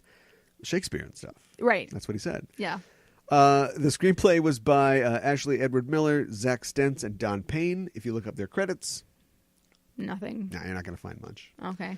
Don Payne did some other stuff. He actually died, I think, recently, sadly. But he had done like the Fantastic Four sequel, the Silver Surfer one. Okay. Yeah. That's too bad. And he also wrote Thor: The Dark World. So, okay. You know, we got what we could out of him. Okay. But Stentz and Miller had been doing, you know, genre stuff for a while. They worked on Sarah Connor Chronicles. Oh, okay. And Andromeda, speaking of Star Trek and Gene Roddenberry. Okay. And they wrote X-Men First Class, which is why they should be out of the guild as well. But oh, well. Nobody agrees with me about that. So, yeah, this was a gamble, and I think it was really smart to bring Kenneth Branagh on, although next time we'll tell him to lock that down, lock the camera mount down. I didn't know if these were Norse gods or Dutch gods, because every single shot in the film is Dutch angled. Yes. It's not necessary. No. I understand what you're trying to do. But this is not your first film. No, it's not. So stop it. It was a little distracting for me. Yeah. Did okay. Yeah, I enjoy this film. 150 million budget, made 449 million in its initial take at the domestic box office. It's a gamble. Yeah. They knew they had. People will see a Hulk movie. Iron Man was doing fine. Yep. Let's make a Thor movie. Yes. First of all, audiences, this is who Thor is. Yes. Like, you got to explain these things. Yeah, you do. So it has to be kind of an origin film. So we're going to anchor it with Natport. Yes. People come running for her. That's right. Which is why she'll feature so prominently in all the other Thor films. Thor films. No. No, that's true. That's wrong. I think this is strong.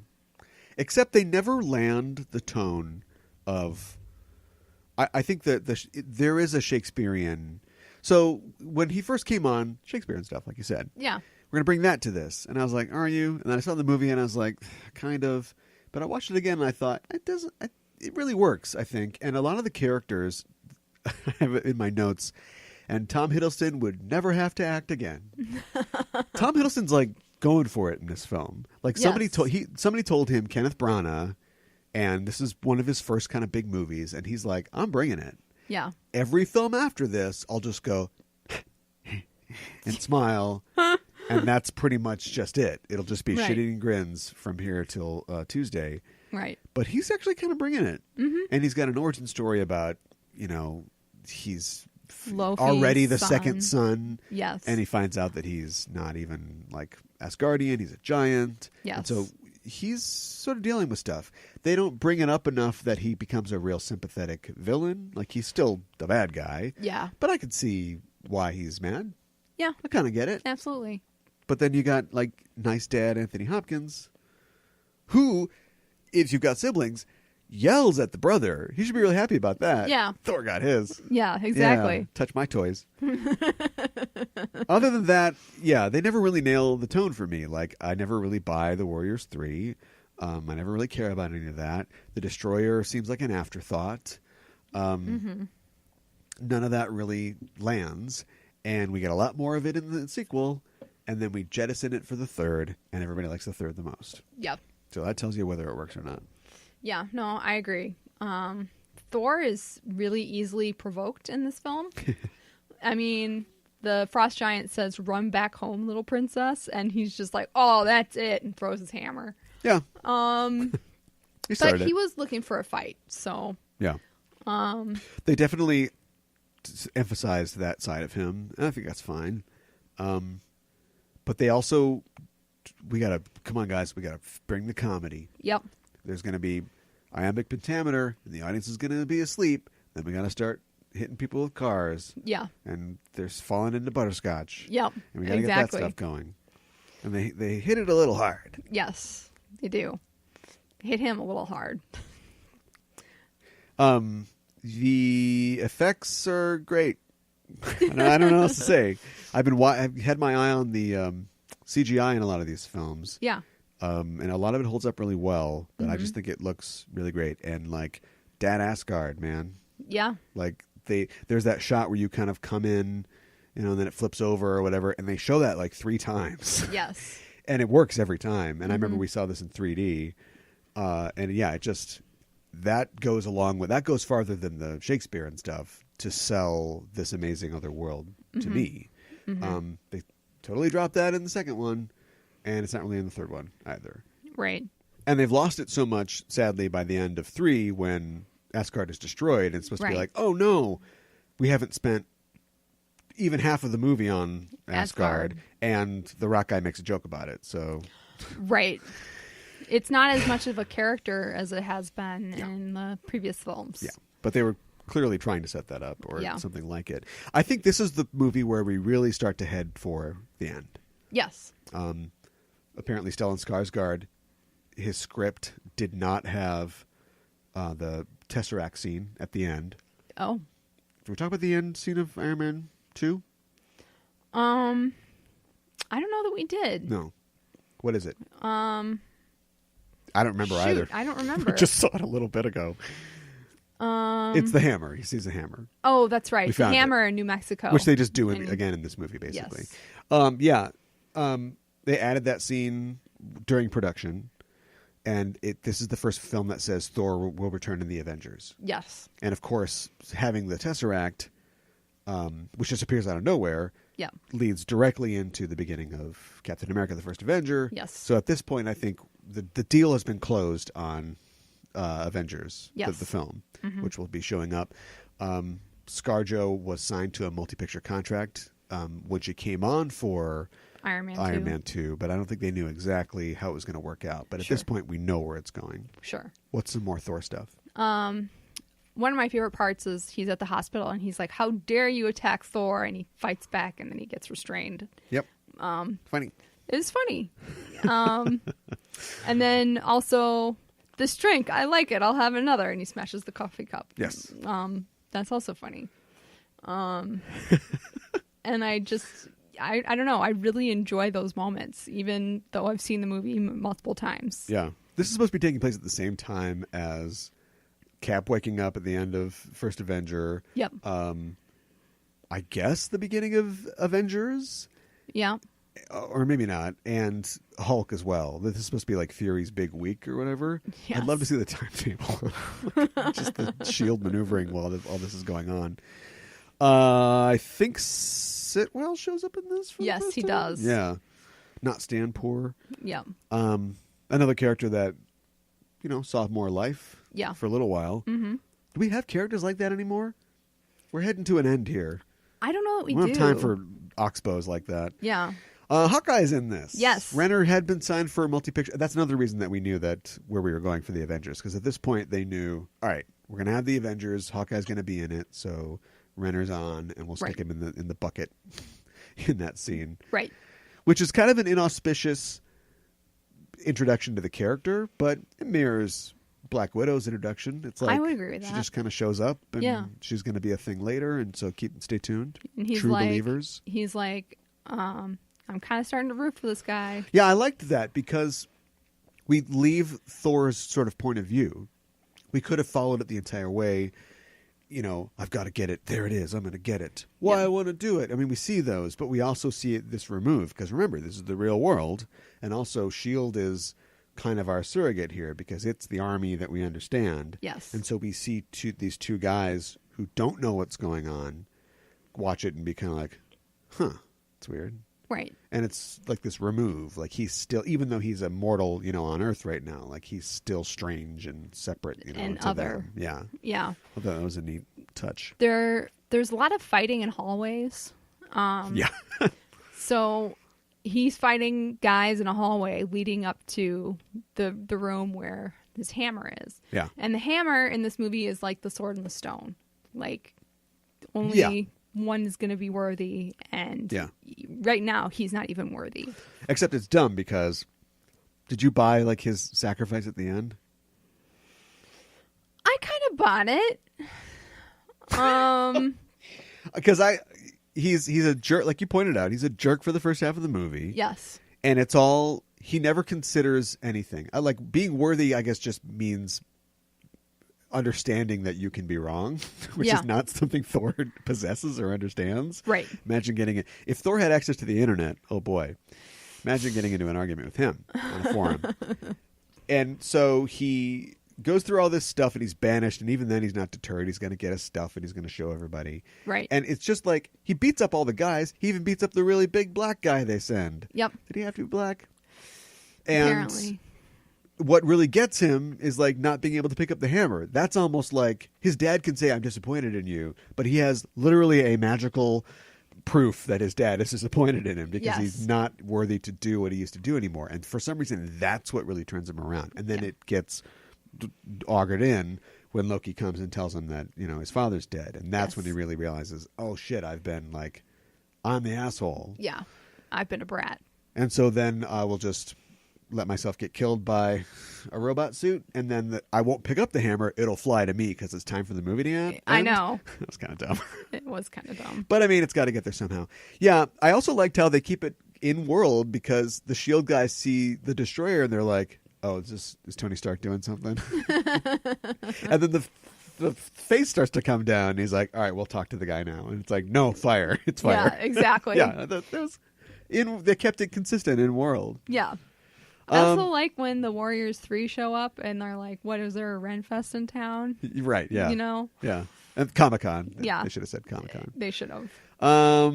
Yeah, that was all great. It suffers from two climaxes, one of which is way better than the other, where he finally gets back to Asgard. Yes. And we got the thing where Heimdall, Idris Elba proves why he signed on because he gets his bad-ass moment. Yes. And the fight between Thor and Loki is pretty great. Mm-hmm. Him laying the hammer on him is just genius. It's amazing. I don't know who came up with that, but that was great. It wasn't Stentz or whatever. And then when he's holding on to Loki and their dad has woken up. Yeah. And he's like, I could have done it, Father. I could have done it. And he's like, no, Loki. And then Loki just lets go. Yeah, I would have liked a little more motivated because he just goes, no. And it's like, no, because what? Why? Yeah. Yeah. It's time to go. I'm out of the film. And it's no just like, it's like heartbreaking because you think that he's dead. Yeah. But I would have liked, because his plan doesn't make any sense. Yeah. Because even from the beginning, he's the one that let the giants in. Mm-hmm. And then he sets up this whole thing. He basically tries to get Thor killed or like exiled. That works. Then he lets the giants in again. And I guess the plan was have them there so he could kill them and look like a hero. Yes.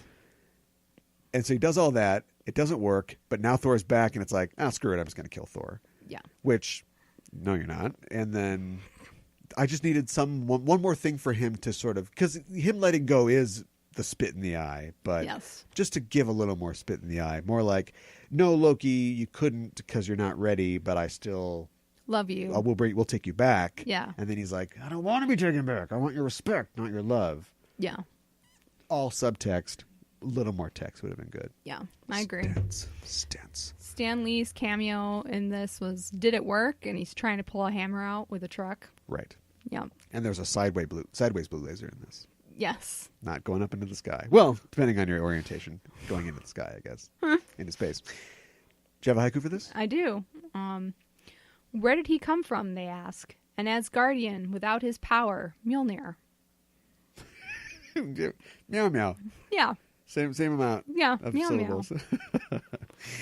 Oh, fantastic. All right, boy, we're almost done. Let's talk about Captain America. Yeah. The first Avenger. The first Avenger. This was a big year for Marvel. Yep. Because now this is 2011. Mm-hmm. Bing bong boom. Captain America comes out in July. Missed the July 4th, but probably were trying to shoot for it. Okay, sure. Directed by Joe Johnston.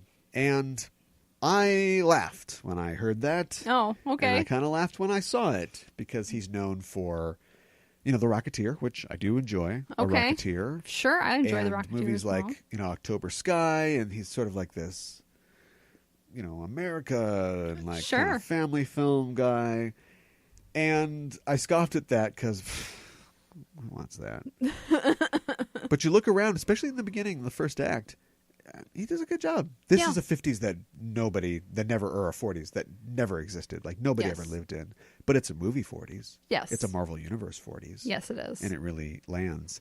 And we continue our weird cameos because Clara Oswald is in this movie for some reason. Yes, exactly. As is the smirking whore from Highgarden. Yeah. But add to that a Mr. Chris Evans, who we're seeing for the first time. Yes. In this universe. Yes. Having previously played Johnny Storm. And The Losers. He was in The Losers as well. Okay. Tommy Lee Jones, Hugo Weaving, Haley Atwell makes her scintillating debut in this, as does Sebastian Stan. Yep. Bit of all right there. Yeah. Dominic Cooper is, I don't know, he probably considers it like doing time, but also, what have you been in, buddy? Right. So, welcome to the stage. Yep. And Stanley Tucci. Yes. Still just running out that bucket list of old men he's got to play. I guess. Bit of stunt casting, I suppose. Yeah.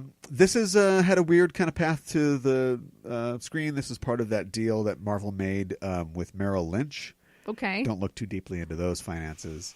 Trying to get some of this stuff made through Paramount. It kind of went on the back burner. They'd actually looked at Favreau and Leterrier to do this film before they brought Johnson on.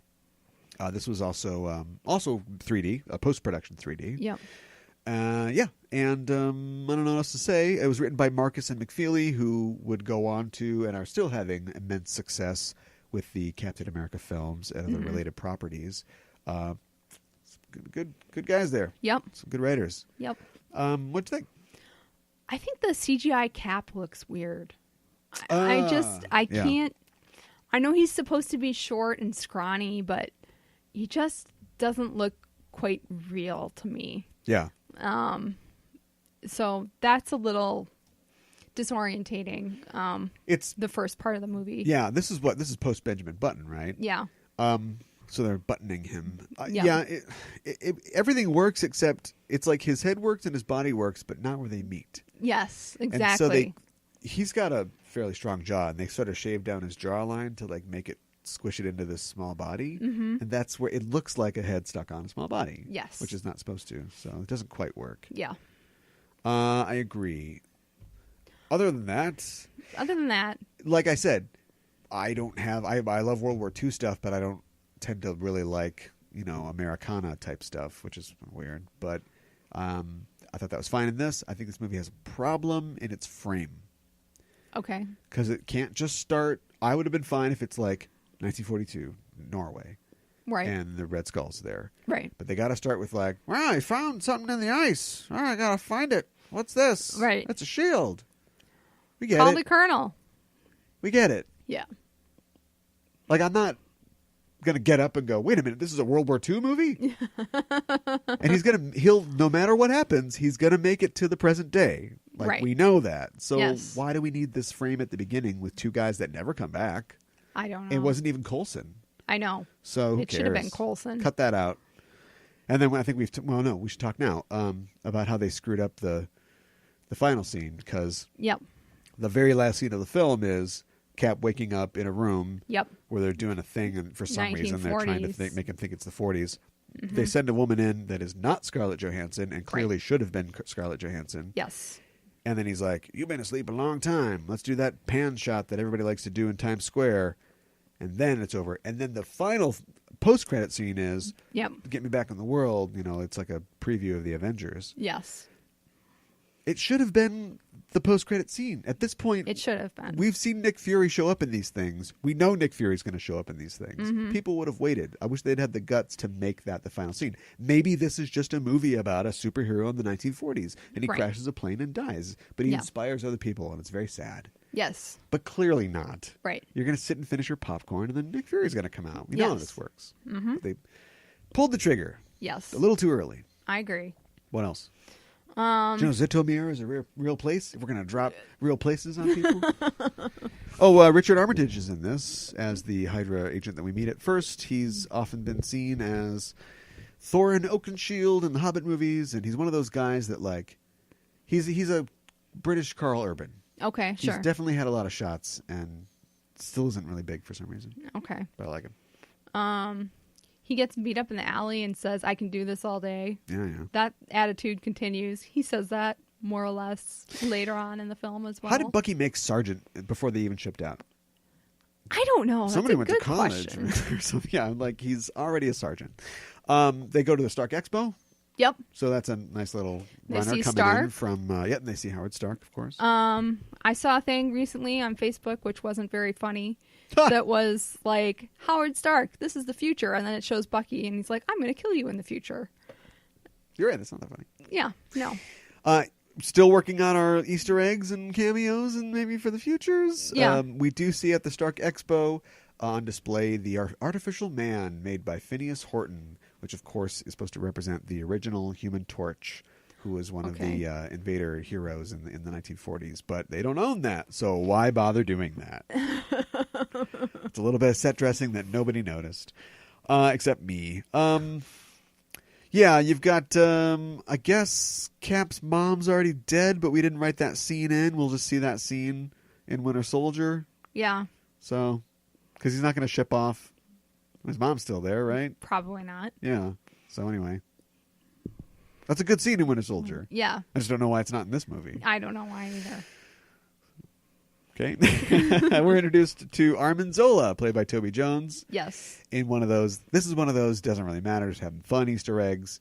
But we first see his character through a magnifying glass or a TV set or whatever, so he looks all weird. Of course, the character in the comics is like a big head inside of a torso and then a little camera head on top of the body, Okay, which sure. they're never going to do. It's just too crazy to do a Krang thing or whatever in this real Marvel universe. Right. So we just get that little touch instead. Okay. What do you think about Hugo Weaving as the Red Skull?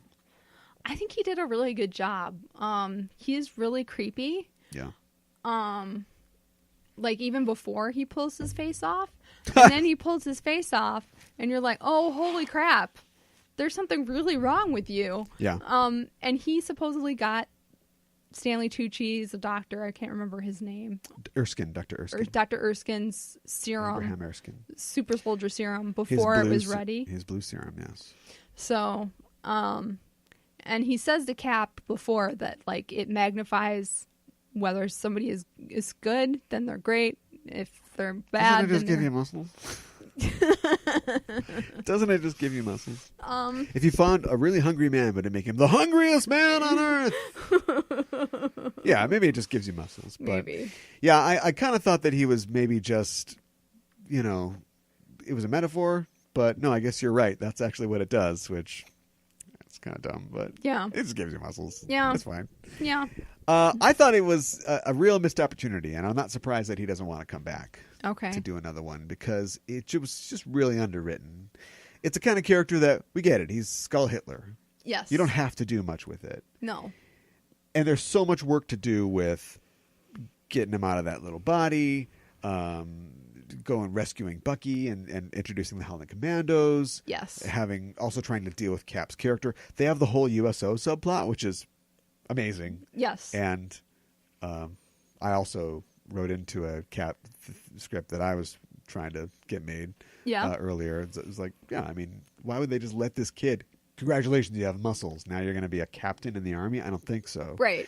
So it's just another way for him to kind of get into it, but it showed him getting kind of what he wanted, but being dissatisfied, Yes. It wasn't what he really wanted. That was good. So you've got there's a lot of road we're laying here, and I just think that Red Skull as a character should have either been more stock or they should have given him some of that time. Yeah. I mean, we get to watch what's his name eat dinner.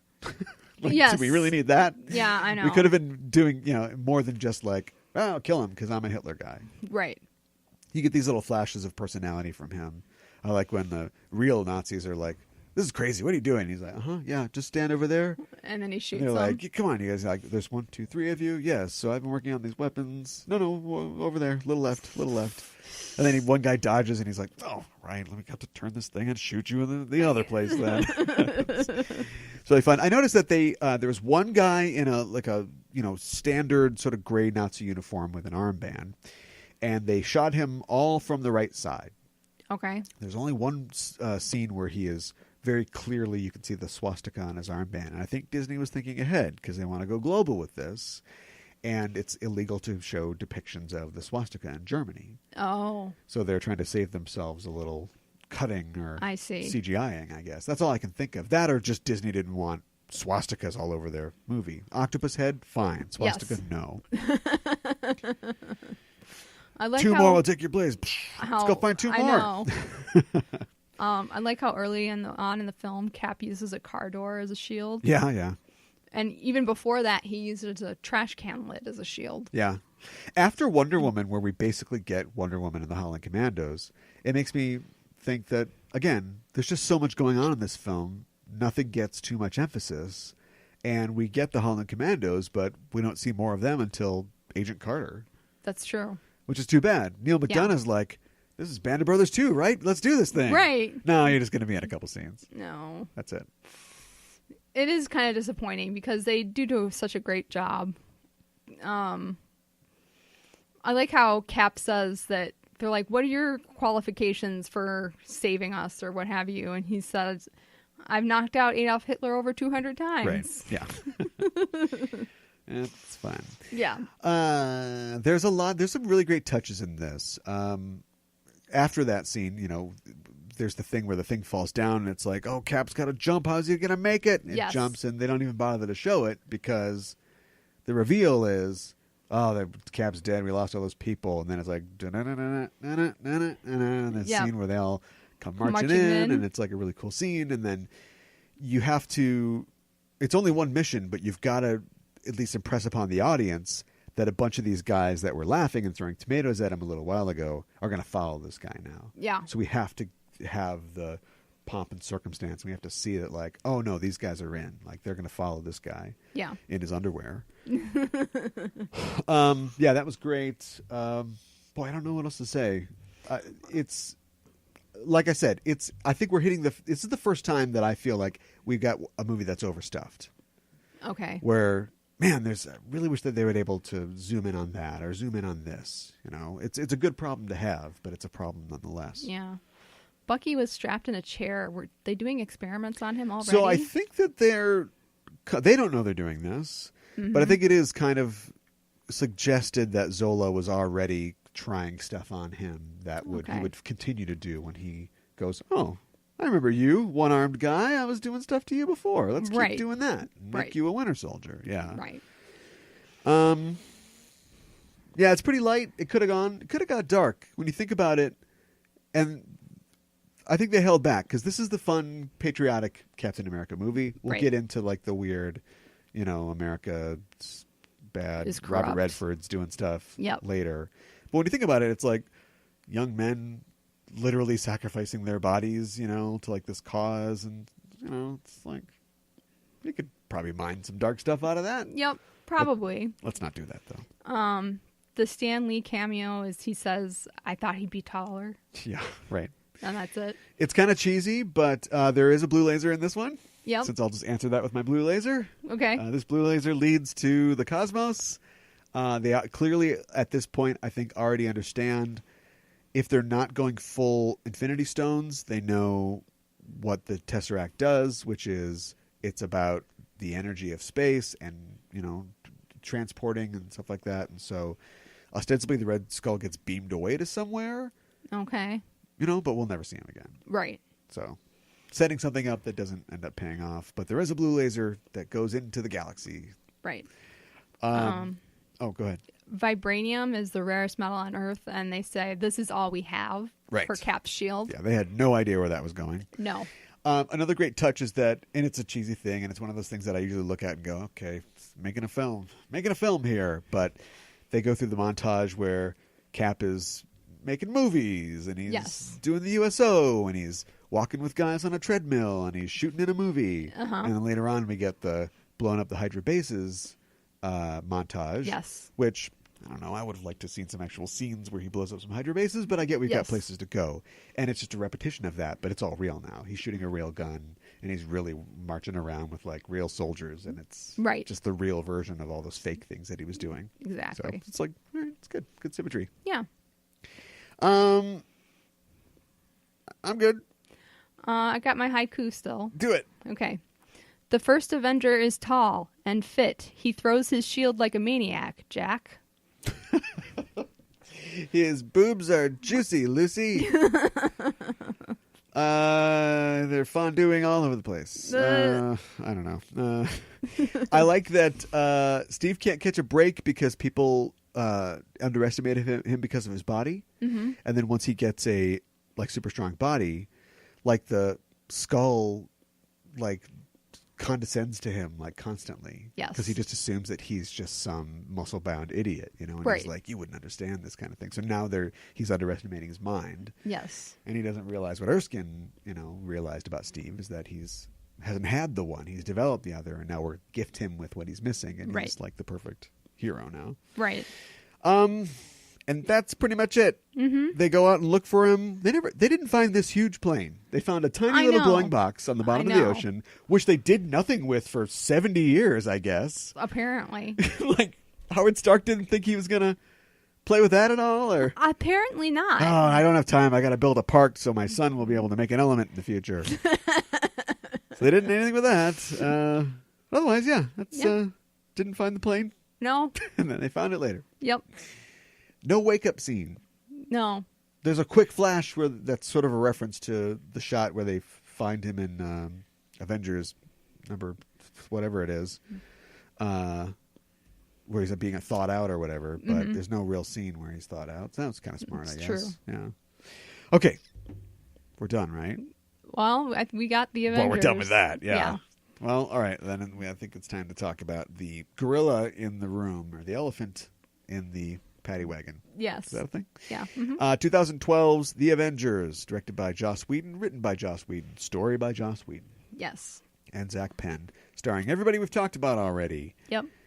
And no real new additions. No. Pretty much I don't think so. Pretty much everybody we know. Mark Ruffalo, of course, makes his appearance for the first time. As the Hulk. As the Hulk / Bruce Banner. Yep. And Loki has come to Earth to do some stuff. Yes. We talk a lot about, or I speculate in myself a lot about how we've gotten to where we're going, which is the Avengers, right? Infinity War, and how they don't know where they're going. Yep. You showed me this Thanos theory where all the stones or whatever, or one of the letters, and it's like, that's not true. What's the end? The Eye of Agamotto? It's a necklace. Oh my God, it's all real! Illuminati confirmed! So what the hell is this? The Soul Stone or whatever. I don't know. I don't know either.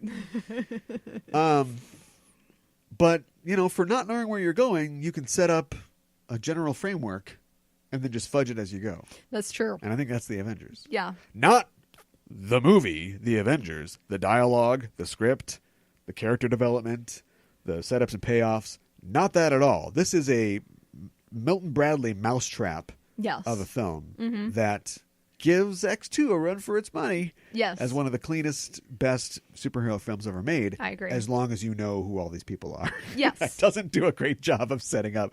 You have to kind of know who Thor is. You kind of have to already be on board for who Captain America is. Yes. And so on and so forth. Because you just meet this guy in a gym just slaying sandbags. Yes. And it's like, what? Who is this guy? Yeah, you kind of have to know everybody. But if you know him, good to go. Yes.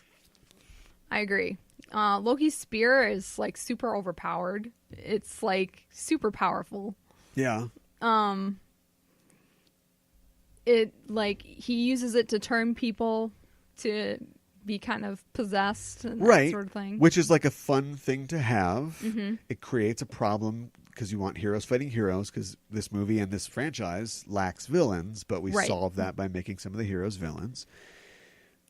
And there's no way that they knew that the Mind Stone would be in the staff. Yes. Because why would Thanos... You got to spend money to make money. Why would Thanos give Loki a stone to lose trying to get another stone? It doesn't make sense. No, it makes no sense. Yeah. So anyway, again, set it up. And the stone is blue. Figure it out as you go. Yeah, right. They over-relied on blue at this point. Yes. This budget was $220 million. Substantial. Yes. And it made $1.5 billion. Yes. So send that stone out and get 1.5 billion stones back. Yeah, I mean, I'm bored. I'm tired. What do we even say? I don't know. It's like There's so much going on. they say, what do we do after the Tesseract is taken and everything? And then they show the Avengers logo. Joss Whedon likes doing that. Yeah. Because it's like the title, except for Marvel's The Avengers, but the title is the answer to the question. Mm-hmm. So he's having a conversation with the on-screen text. Right. It's like, the titles are going to answer the questions that I ask. And he does that. He plays with that, of course, in Age of Ultron when they all get together and Cap's like, Avengers? It's the end of the movie. Right. So, do we talk about... I'm afraid I'll forget by the time we get to the movie. Well, we'll be talking about the movie when we get there, so I'll say it now. Everybody thinks that Cap is going to die in Avengers Infinity War. And Yes. here's how I know he'll be safe for a while. He can't die until he lifts Mjolnir. Oh, really? If we're talking about setups and payoffs and things that reference the comics, they've set that up. Okay. Because we've already suggested that he is semi-worthy, in Age of Ultron. Yes. When he sort of budges the hammer. And it's like a big thing in the comics that like Thor or Captain America, can pick up Mjolnir. But So how is that going to happen since Mjolnir was destroyed? that's why I think he's going to be around for a couple more hours of film time. Okay. Yeah. Do you think he's going to die in the fourth I'm Avengers? not making any bets on when he's going to die. Okay. Why do you bloodthirsty jackals want I'm to see this guy not. die? This I'm poor not. guy. His girlfriend gets senility and dies, and so the girlfriend's like a jerk and not a very good actress, and you guys want to kill him. What? The poor guy can't catch a break. I don't want to kill him. Although I did see somebody added, that gif of him laughing? Yes. He's like, somebody put that into a gif of him grabbing Thanos' hand. So Thanos is like pushing down, and then he's going like, Loki is a different Loki in this film. Yes. Immediately. He's got a devilish smile as soon as he shows up. And it's a grimace. Yeah. He comes back covered in sweat. Mm-hmm. He has been changed by his Thor changed. Thor realized that, he's real strong and not a lot can hurt him, but he's got to be careful not to hurt people and yada, yada, yada. Loki had it pretty easy too. Mm-hmm. And Loki's been through the wars at this point. Yeah. We don't know what happened to him in space. That's true. He survived a black hole. Who knows what Thanos did when he picked him up. And even though we only get Thanos in a brief scene at the end, his presence, the absence of him or the suggestion of him is all over this film. Yes. Because Loki is scared of him. Mm-hmm. Loki and this guy with 4 thumbs. And how many thumbs do you need, really? Guy's got to be great at Street Fighter. They all are scared. They're like, you got to do this, and if you don't do it, yeah, what's the line? He'll make you wish for something, as sweet as pain once he's done with you. Something like that. So Loki is running scared throughout this entire thing. And it's a big change for the character because, again, it drops a lot of that stuff that we set up in Thor. We had this like great sort of, frustrated, deposed sort of character who wanted respect. And now he just wants a throne. Yes. Which I think is his justification for... Because I don't think he really cares what happens to Earth, but he's, Thanos is... He's probably seen Thanos do things to other planets. Mm-hmm. So I think he really does think that he can kind of save Earth by controlling it. Sure. If I can rule this place, then it's sort of mine. I'm connected to Thanos, and maybe everybody here will be okay. Mm-hmm. They'll be under my very strict rule, but I'm saving them in my own way. Right. I don't know. What do you think about that? I can see that. I mean, he says in Germany, like, oh, this is really more your natural state, isn't it? You're being Yeah, because subjugated. otherwise he's just being like, he, like kind of stock bad villain writing. Right. So I think he's got to kind of believe what he's trying to sell. Otherwise, It's like, come on. If you know so much, I don't know how much the Asgardians check in on Earth history. I mean, Loki knows a lot about Nat, but I guess it's because Hawkeye told her, supposedly. But anyway, I don't know. Like, he literally doesn't know who Hitler is. That's surprising. He's like, all right, everybody in Germany, kneel down. Right. Because now I'm going to rule you. Right. My hand's up here. Get down here. You with the tattoo on your knees. Right. Why did you think that was going to work out? I don't know. Yeah. And then Cap shows up and he's like, the last time I was in Germany, there was somebody up high looking down on people below. Yeah. It didn't turn out too well for him. I think it was really smart to introduce Hawkeye the way they did. Yes. Because you've seen him before. You get him in this movie and you're like, okay, we get to see what Hawkeye's going to do. And like Joss Whedon either likes Hawkeye or doesn't like him and set himself a challenge, which is let's make Hawkeye interesting. Now, yes, if you read the comic books, Hawkeye is the Avengers. Like he is the core member of the Avengers. Soul. Yeah, exactly. Yeah. Mm-hmm. But in this movie, it's like let's introduce him by having him be a ruthless bad guy. Yes. And so we see what he's really capable of. So later when he's having fun and he's playing grab ass with Quicksilver or whatever, like we know what's under that. Mm-hmm. And then also in the second movie, it's like, let's give him a family.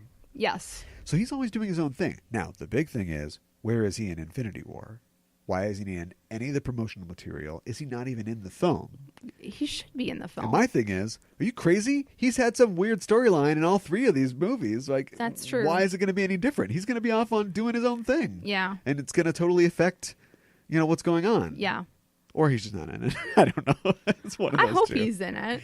I do as well, though, but I still think it was smart to introduce him. And also, we don't just have Loki Skyping the four-thumbed guy for updates on the villain side. Like, Loki gets to talk to the people that he's possessed. And here's a question. They do make a line about this, but has he mind-controlled every one of these paramilitary guys that are working for him? Or did he just mind-control a couple, and then he's like, all right, now go buy me some mercenaries? I don't know. That's They're not a really all good question. stick-eat, are they? I wouldn't think so. That would take him an awful long time to do that. All right, everybody line up, yes. Yes. Yeah, okay, yeah. You have a pacemaker? You can go.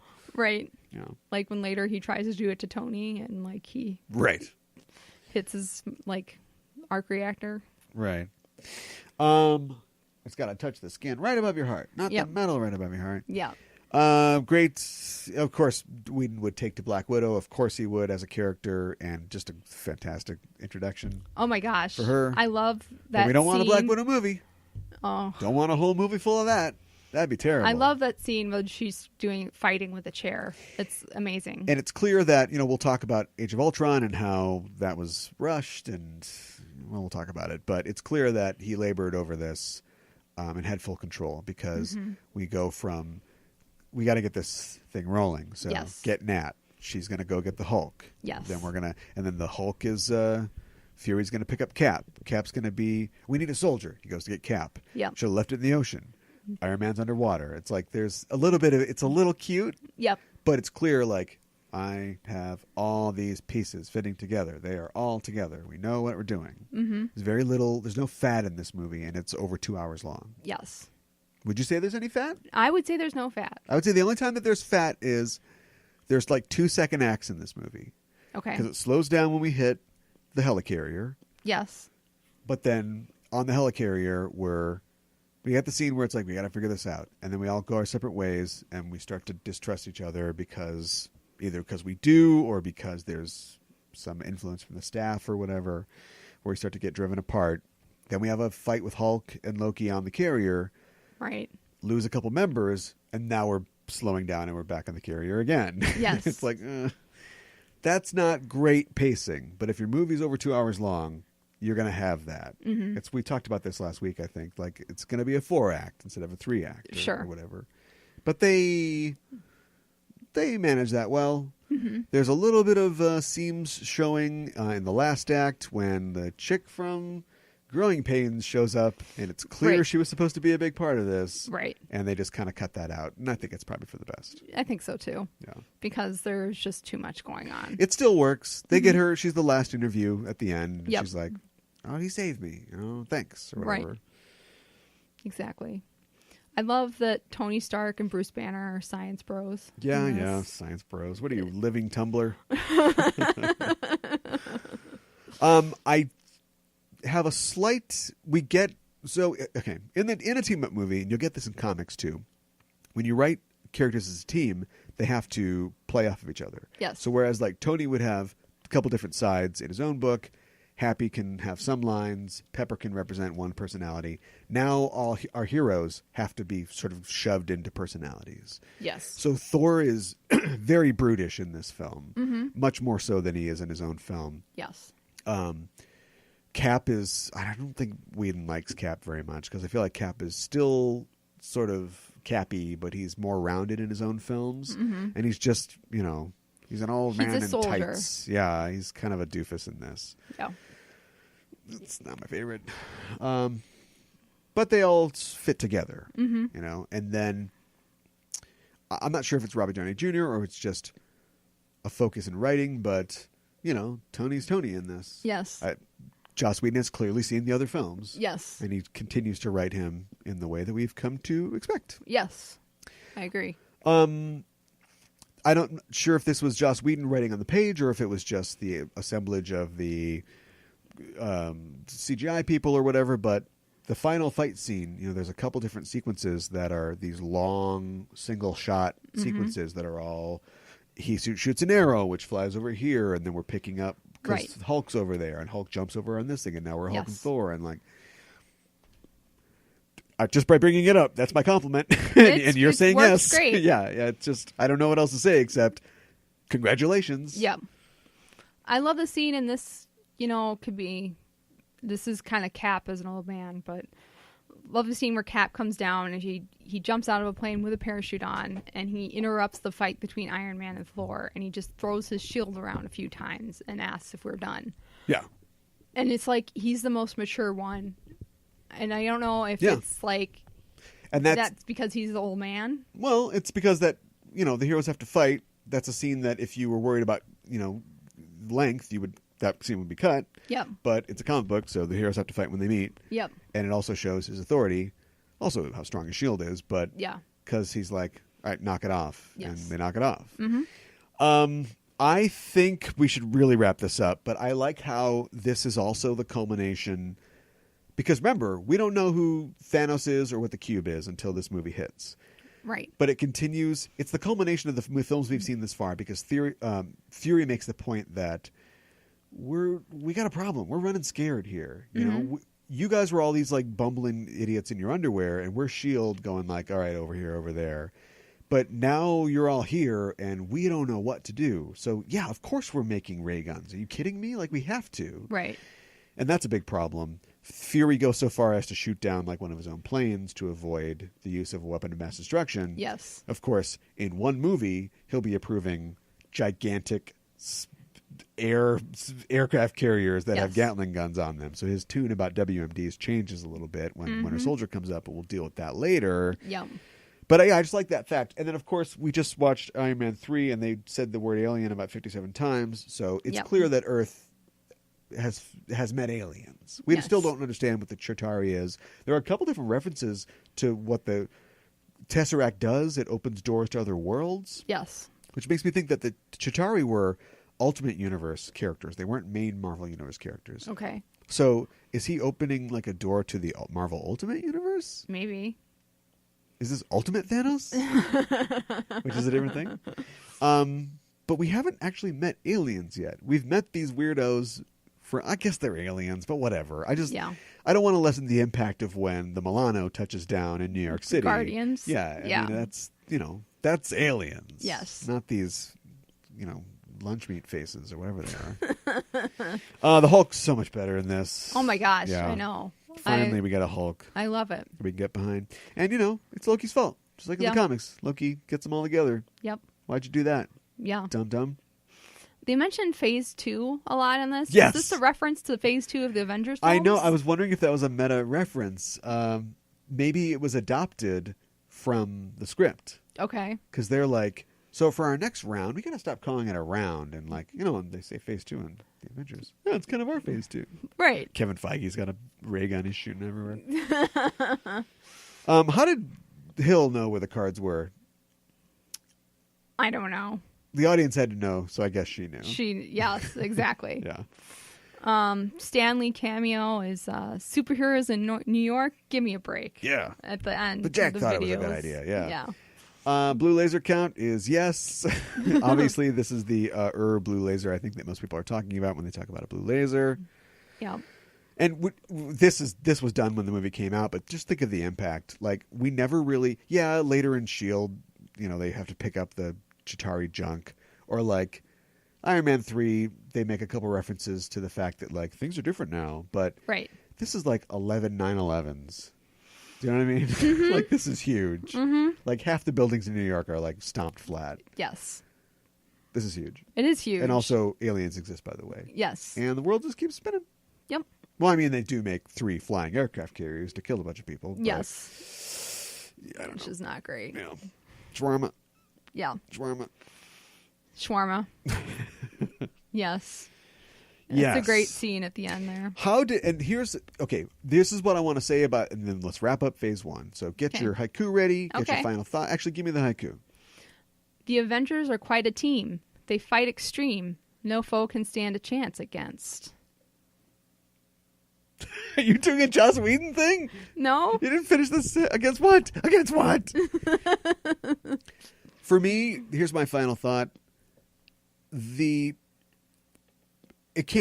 know it's not planning, because plans go wrong. Because you're going to have Edgar Wright do your Ant-Man movie, and then he's not. Yeah. So you haven't got it all planned out. But the ability to plan while leaving things open for opportunity.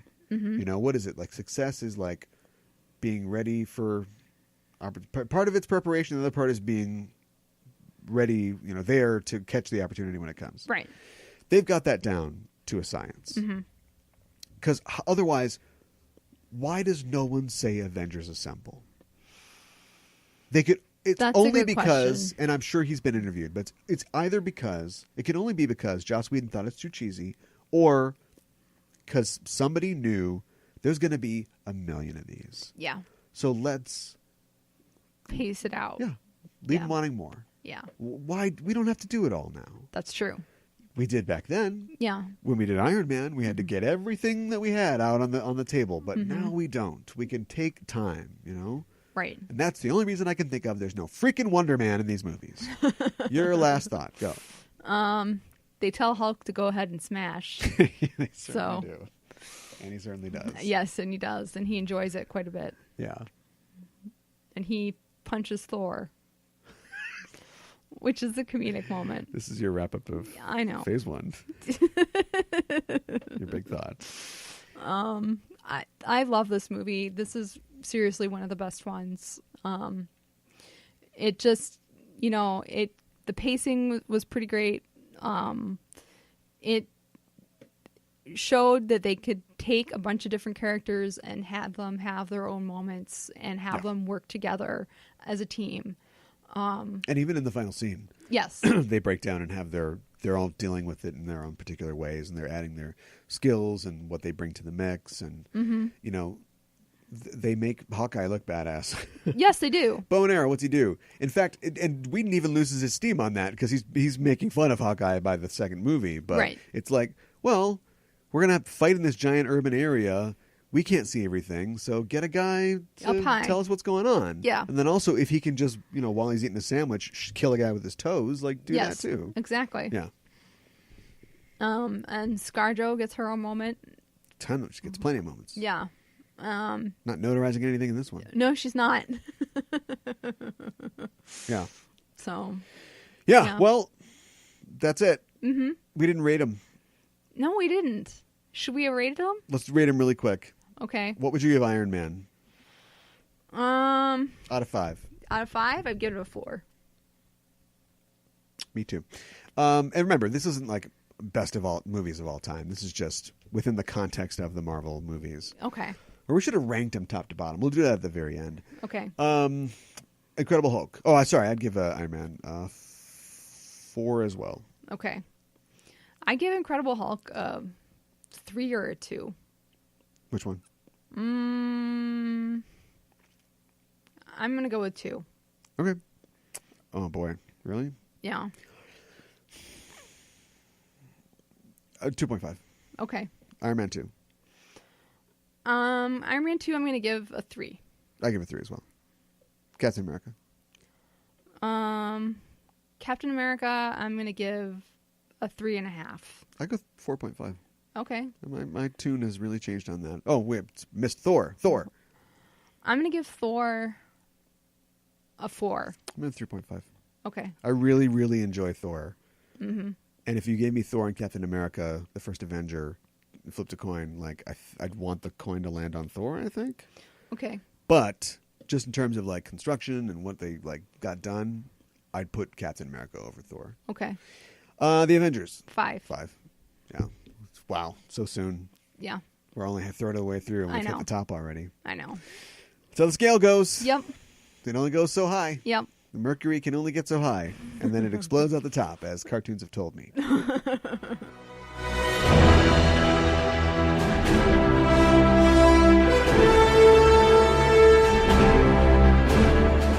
that's it for our look at Phase 1. Well, that went on for a while, but hope you enjoyed it, of the Marvel Cinematic Universe. We'll be back next week for Phase 2, and That's we're right. watching. We're just always watching. Yep. Projecting them on my eyelids when I sleep. That's right. So we can get all these movies in. And we won't even finish Phase 3. We're only going to go to Avengers Infinity War. Yep. Because we could hold the show otherwise, I suppose. But apparently Phase 3 is not complete once that movie has come out. Okay. On the 26th. And we'll have our review of it for you then. Until then, you can find us on social media at Facebook and Twitter. I won't belabor this because we got to get out of here, but you know how it works. Find us there. Tell us your ratings. I'd love to hear people's ratings for these films and where you think we got it wrong, or any facts that we've missed, or blue lasers, errant blue lasers that we left out. That's right. Let us know about those. And you can find the show, of course, on Apple Podcasts, on Stitcher, and social medias. I said that. And on Google Play. And all those great places. Find us there. When you find us, give us some stars. Yeah, that's right. Rate us. Better or worse than Thor or Captain America. It's up to you. Give us as many stars as you think we deserve, and we'd appreciate that. I said before, I'll say it again, and we'll return next week to look at the 6 movies of Phase 2. We're looking at it in terms of release order. So even though Ant-Man probably takes place before Ultron, it's Ant-Man, or it's Ultron and Ant-Man. Gotcha. Ant-Man's the last movie of Phase 2. Okay. By our reckoning. So if you want to watch those so you know what we're talking about, go ahead and do that. And we'll be back. And until then, we're signing off. I'm Callahan. I'm your co-host, Mika Hana. And we're saying keep the geek fires burning.